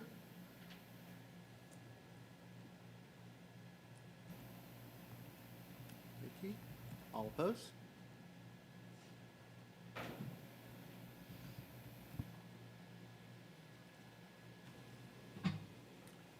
You may continue, I'm sorry. Your financials that are in your board packet for this month cover us through year-to-date through February 28th, 2026. I'll do a quick review of just the general fund, Fund 100. The local property taxes are currently at 61.9% of the budget, which is lower than 64.9% last year. At this point, we do believe that our final tax collections will be close to what's been budgeted. The total general fund actual revenues are at 63% of the budget compared to 65.6% last year. Our general fund expenditures, actual expenditures for teachers are at 62.9% of the budget, which is lower than we expected it to be, about 67% at this point of the year. And our support salaries are at 62.4%, which is within the range between 60 and 67%. Total general fund actual expenditures, we're at 60% of the budget compared to about 54% last year. That was a really quick summary. Do we have any questions on any of our financials? No, thank you. Okay.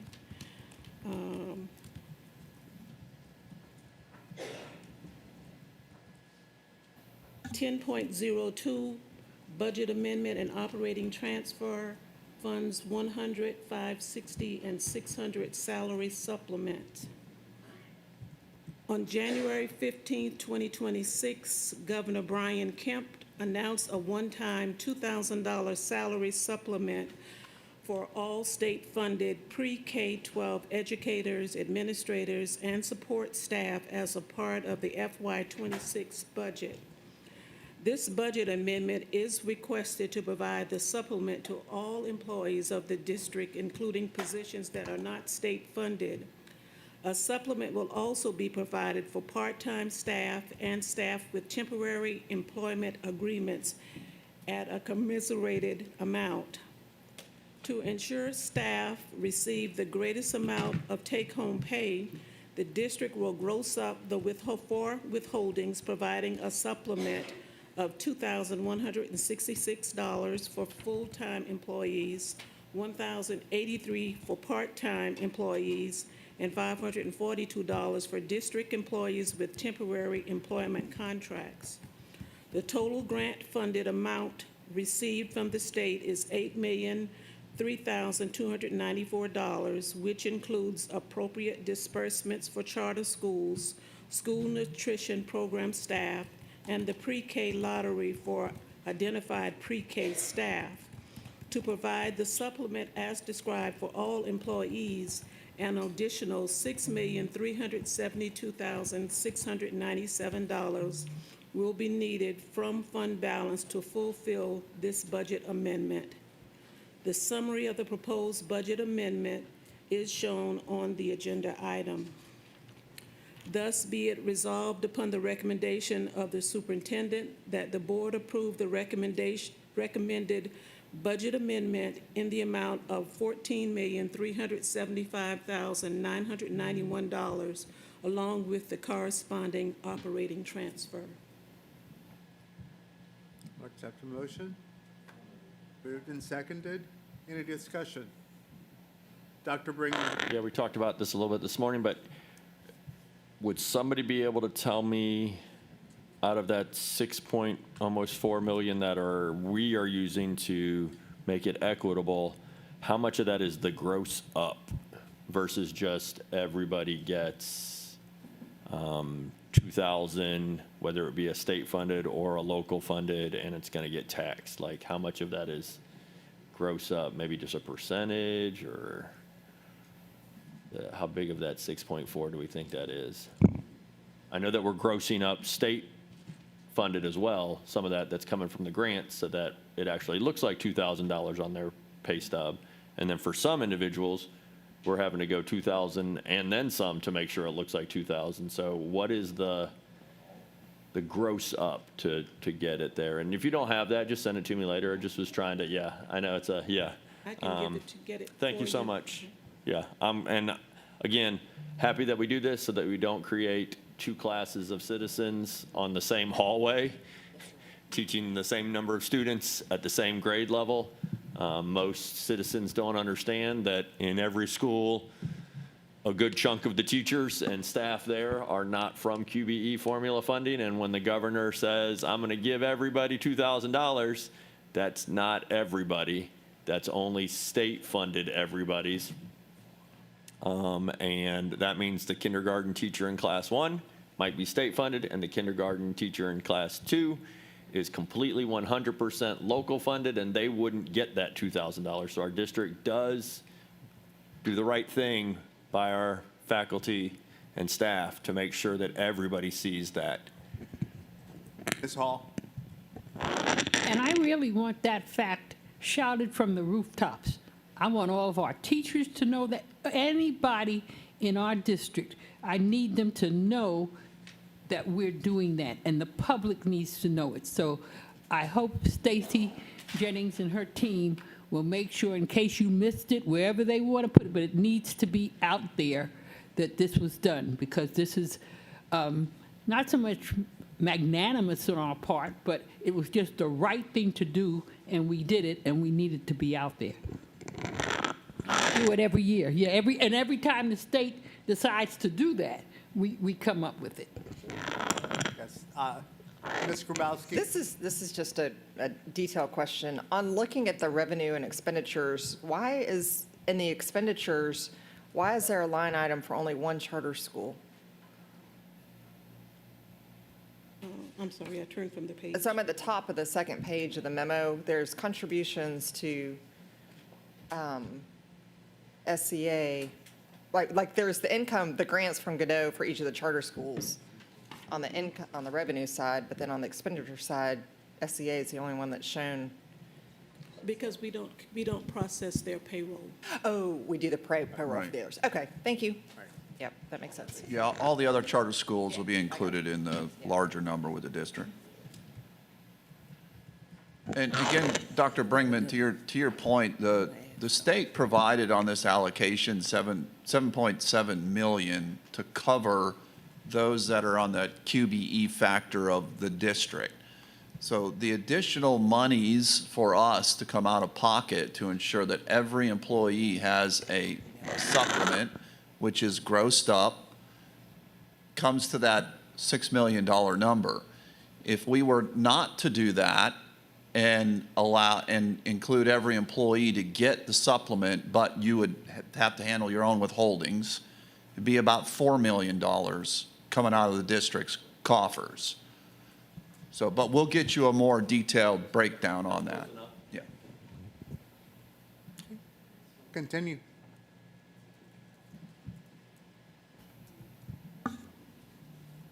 Sorry? I'm sorry. Yes, it's been moved and seconded. There being no more discussion, all in favor? Thank you. Item 10.03, Budget Amendment and Operating Transfer, School Nutrition Program. Based on staff projections, the school nutrition program is expected to incur a loss for fiscal year 2026. Because the program does not have sufficient fund balance to absorb this loss, both the budget amendment and an operating transfer from the general fund are required. Staff proposed an operating transfer of $4,200,000 from the general fund to prevent a deficit in the school nutrition fund. Current FY26 budget totals are $3,123,961, leaving a shortfall of $1,076,039 that will be needed to cover using fund balance.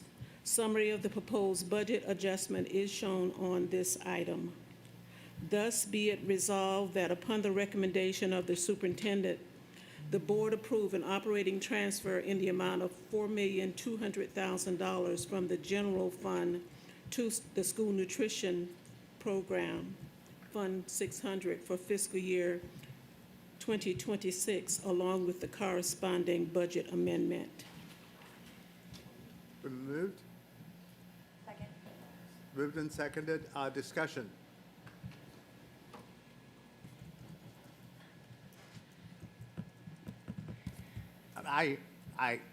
Yeah. Go ahead, Doctor. I should ask, I've stepped out, so I've just thought about it. The bonus, will that be seen in the 15th, on the 15th of April, or would it be at the end of April or next month? I don't see a date on here. Yeah, we're working toward the 15th pay. Okay. Back to nutrition. So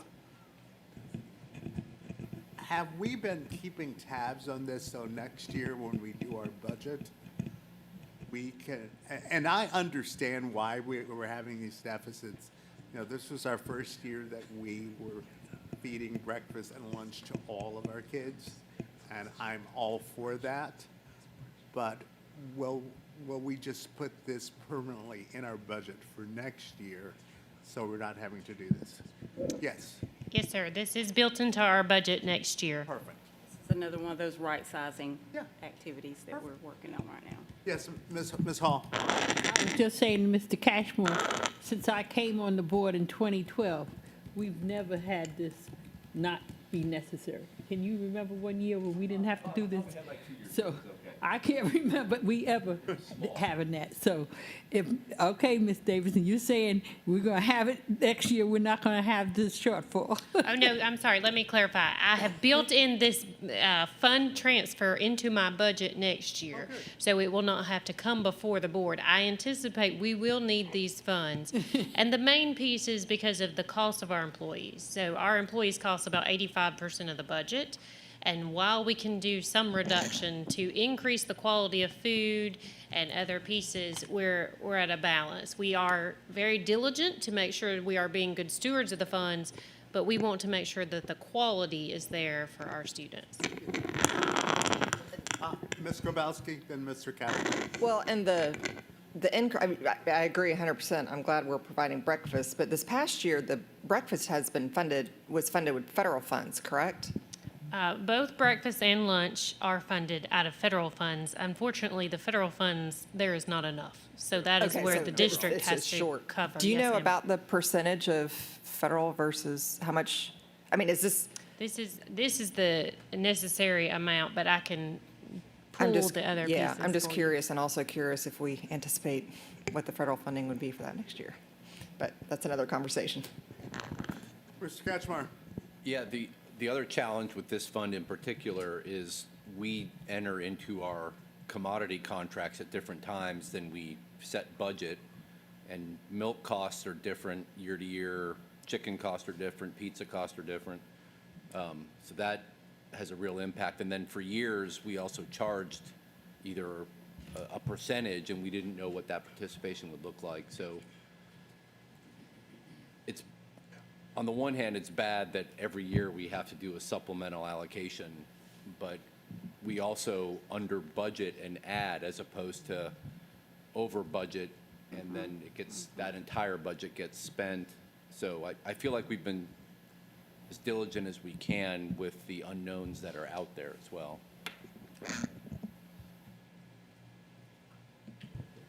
Continue. We did. Okay. All in favor?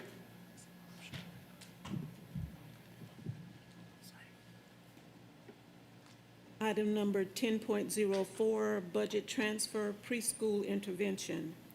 The Office of Instructional Excellence Specialized Instruction requests approval to transfer salary and benefits funds from preschool intervention SLP account lines function 1,000 activity 1,500 under the SPED program to Department 275 preschool intervention community-based function 1,000 activity 2210 account lines. This transfer is necessary to ensure accurate alignment with the state code accounting and reporting requirements. Approval of this request will support accurate budget management and continued operational efficiencies. The transfers are listed on your item. Thus be it resolved upon the recommendation of the superintendent that the board approve the budget transfer for preschool intervention SLP account lines above in the amount of $1,072,532. Moved in second. Any discussion? There being none, all in favor?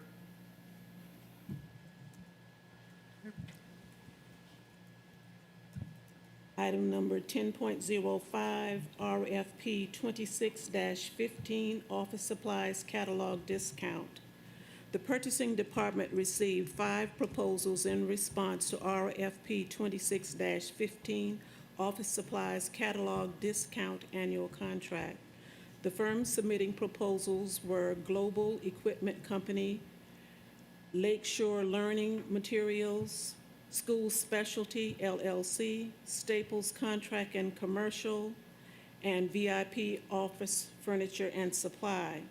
The primary intent of the request for proposal was to select a qualified firm to provide office supplies to various sites and departments throughout the district while integrating with existing district platforms and operations. The proposals were evaluated based on company experience and qualifications, project understanding and methodology, and catalog discount proposal, catalog discount rates, terms, and conditions. Staff recommended the award be made to Lakeshore Learning Materials, School Specialties, LLC, Staples Contract and Commercials, and VIP Office Furniture and Supply, Inc., at an estimated annual cost of $1,260,000 for an initial one-year period with the option to renew 4 additional one-year renewal options. The proposal submitted by Global Equipment Company was deemed non-responsive for failing to submit a technical proposal as well as different supporting documentation as required by the solicitation. Thus be it resolved upon the recommendation of the superintendent that the board approve the award of RFP 26-15 Office Supply Catalogs Discount Annual Contract to Lakeshore Learning Materials, School Specialty LLC, Staples Contract and Commercials, and VIP Office Furniture and Supply, Inc., at an estimated total cost of $1,260,000. It's been moved. Moved and seconded. Discussion? There being none, all in favor?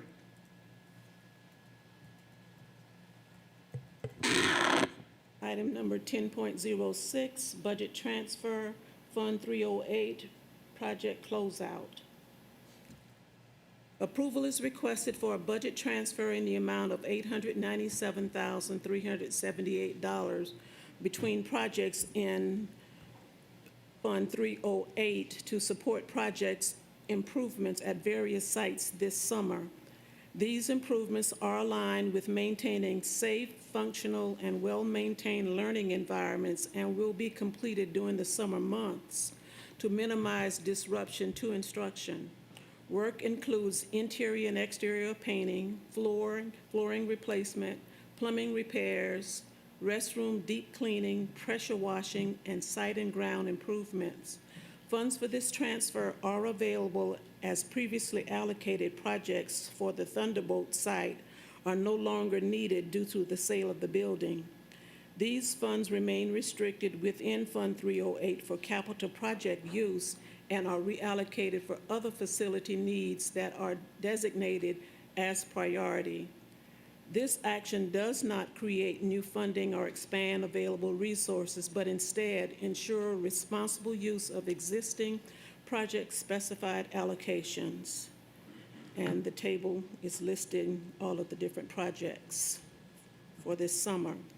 Thus be it resolved upon the recommendation of the superintendent that the board approve the Fund 308 budget transfers within Fund 308 to appropriately allocate funds to support summer building improvement projects. Moved and seconded. Any discussion? Any discussion? All in favor?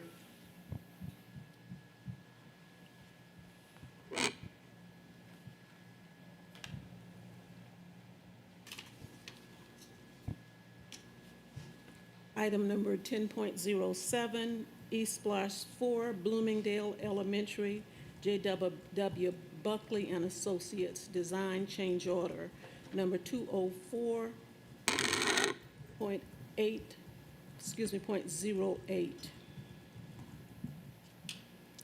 On October 2nd, 2024, the board awarded design professional services for Bloomingdale Elementary School replacement project to James W. Buckley and Associates for a total design professional fee of $1,742,500.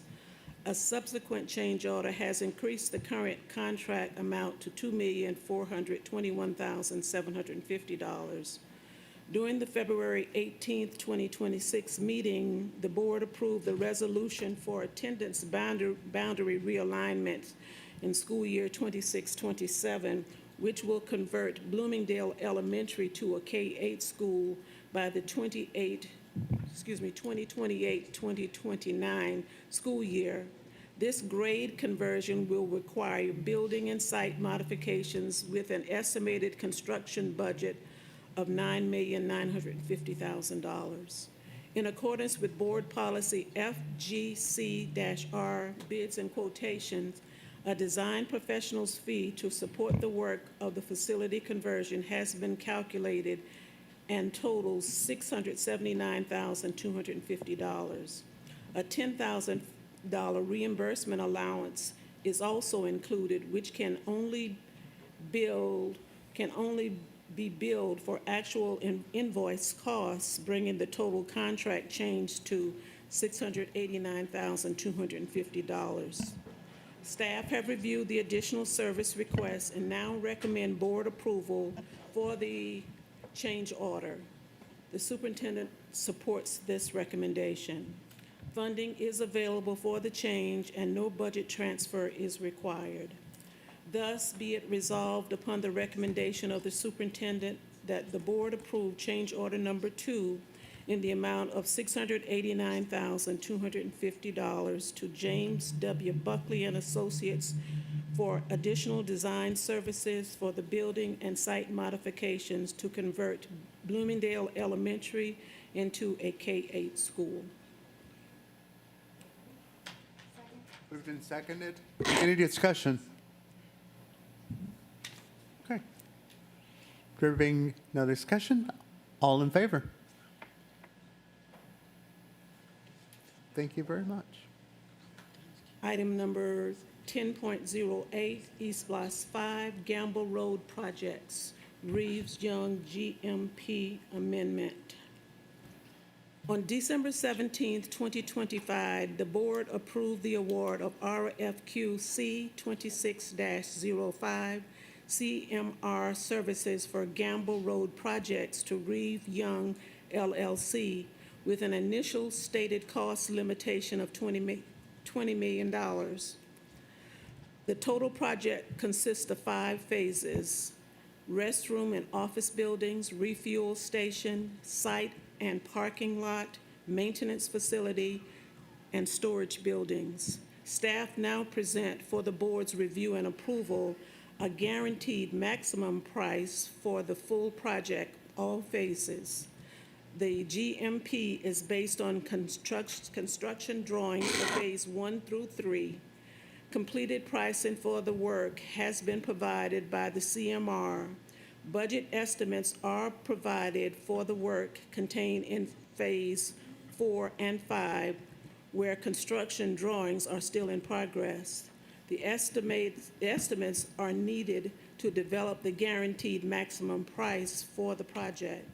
The total guaranteed maximum price, including the cost of the work, allowances, general conditions, contingency, and the CMR fee, is $22,631,621. The contract was awarded under a stated cost limitation. Pursuant to the contract, a guaranteed maximum price amendment is required to amend the contract for the GMP as proposed. The new GMP contract amount is fully funded and no budget transfer is needed. Staff have reviewed the GMP and now recommend board approval. The superintendent supports this recommendation. Thus, be it resolved upon the recommendation of the superintendent that the board does now approve a guaranteed maximum price of $22,631,621 for RFP C26-05 CMR Services for Gamble Road Projects to Reeves-Young LLC, and does authorize the superintendent to sign the guaranteed maximum price amendment to the agreement once prepared by the board attorney. Moved and seconded. Any discussion? Ms. Hall? Is Reeves-Young LLC a local firm? I haven't heard of them before. I can't recall off the top of my head, Ms. Hall, but I'll find that out for you and get that information over to you. Okay, and this was a project that, a bid was done with this and they won the bid? I believe so. I don't recall directly, but I believe it was a project they won the bid. I'll go back and confirm that as well. Okay, I'd appreciate it. Yes, ma'am. Dr. Watts, you would laugh, but about 5-6 years ago, all the board members got on a school bus and rode out to Gamble Road, and I'm telling you, and that was 5 years ago, they had a refrigerator in there that looked like Abraham Lincoln had used it. I mean, that's how old it was. So I'm really happy that this is finally happening. But that was 5 years ago that the board went out there to see And we have people working there. You know, we have people working there every day. So this is wonderful that this is finally going to take place. Any other discussion?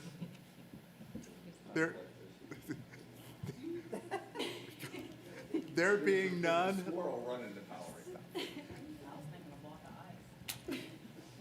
There being no discussion, all in favor? Thank you. Thank you very much.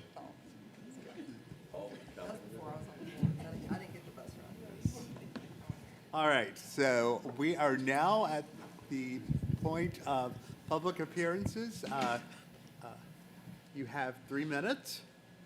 And thank you for being here today, and thank you for sitting through our meeting. First, we have Mr. Michael Barth.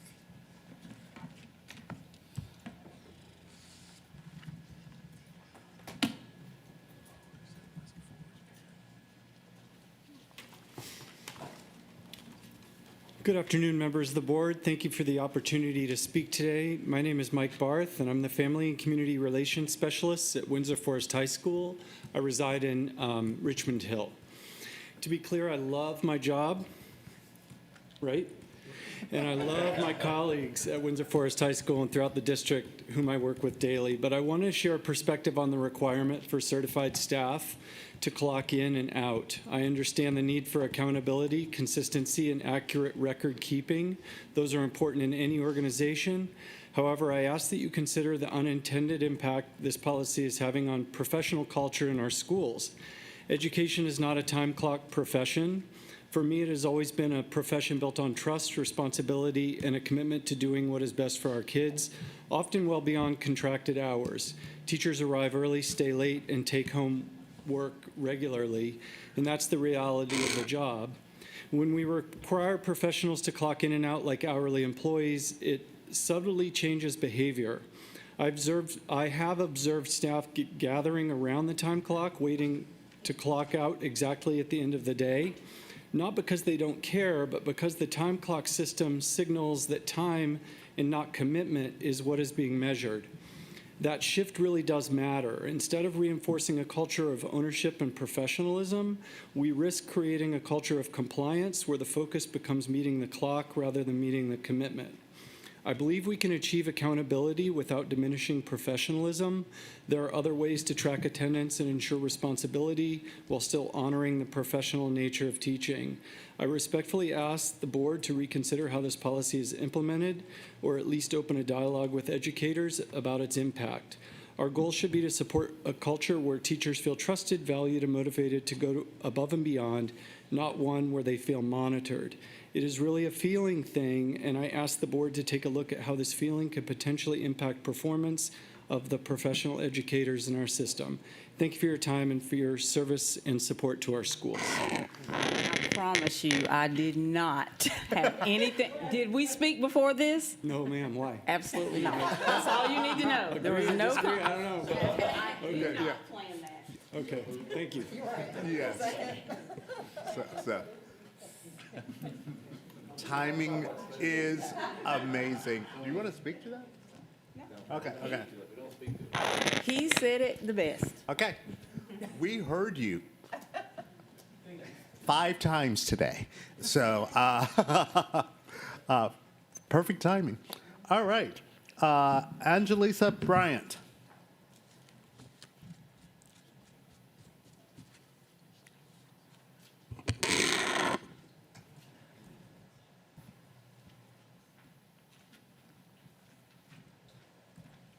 Good afternoon. My name is Angelisa Bryant, and I am a parent of this district. I am here to address policies respectfully. Because policies are not suggestions, they are meant to be followed. Formal agreements were submitted and remain without response for over 90 days. Based on the district-owned published complaint procedures, a written response is expected within 10 business days. However, my grievances remain without response after more than 90 days. No communication protocol should limit a parent's ability to address local, state, and federal laws.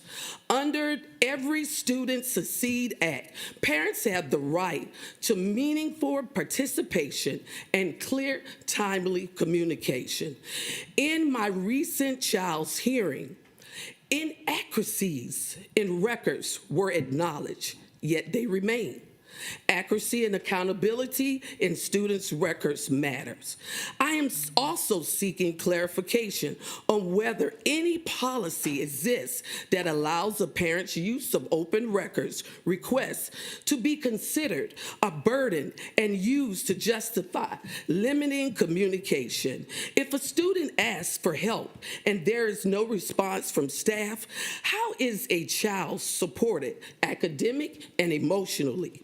Consistency in procedures should already exist, not be created after concerns are raised. I ask you, accountability must include approachability. Parents should feel heard, not dismissed. Students recognize when they are cared for. Procedures irregularities arise. There must be a clear process for review. If concerns are met with silence or delay, what rights do parents have to ensure accountability? Because we expect students to follow a code of conduct every day. Shouldn't that same standard be applied to adults? Do parents have the right to hold leadership accountable to follow policies, state law and federal law? State law matters. Our Constitution, it matters. And according to the oath to uphold them, those standards matters for all of us, especially for all of our students. Thank you. Jessica Etsy.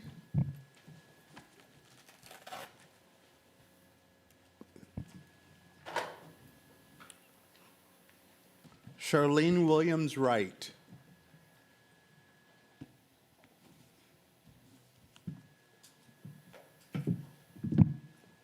Okay. I will now accept a motion to adjourn. Moved and seconded. Any discussion? Just kidding. All in favor? Y'all have a great day.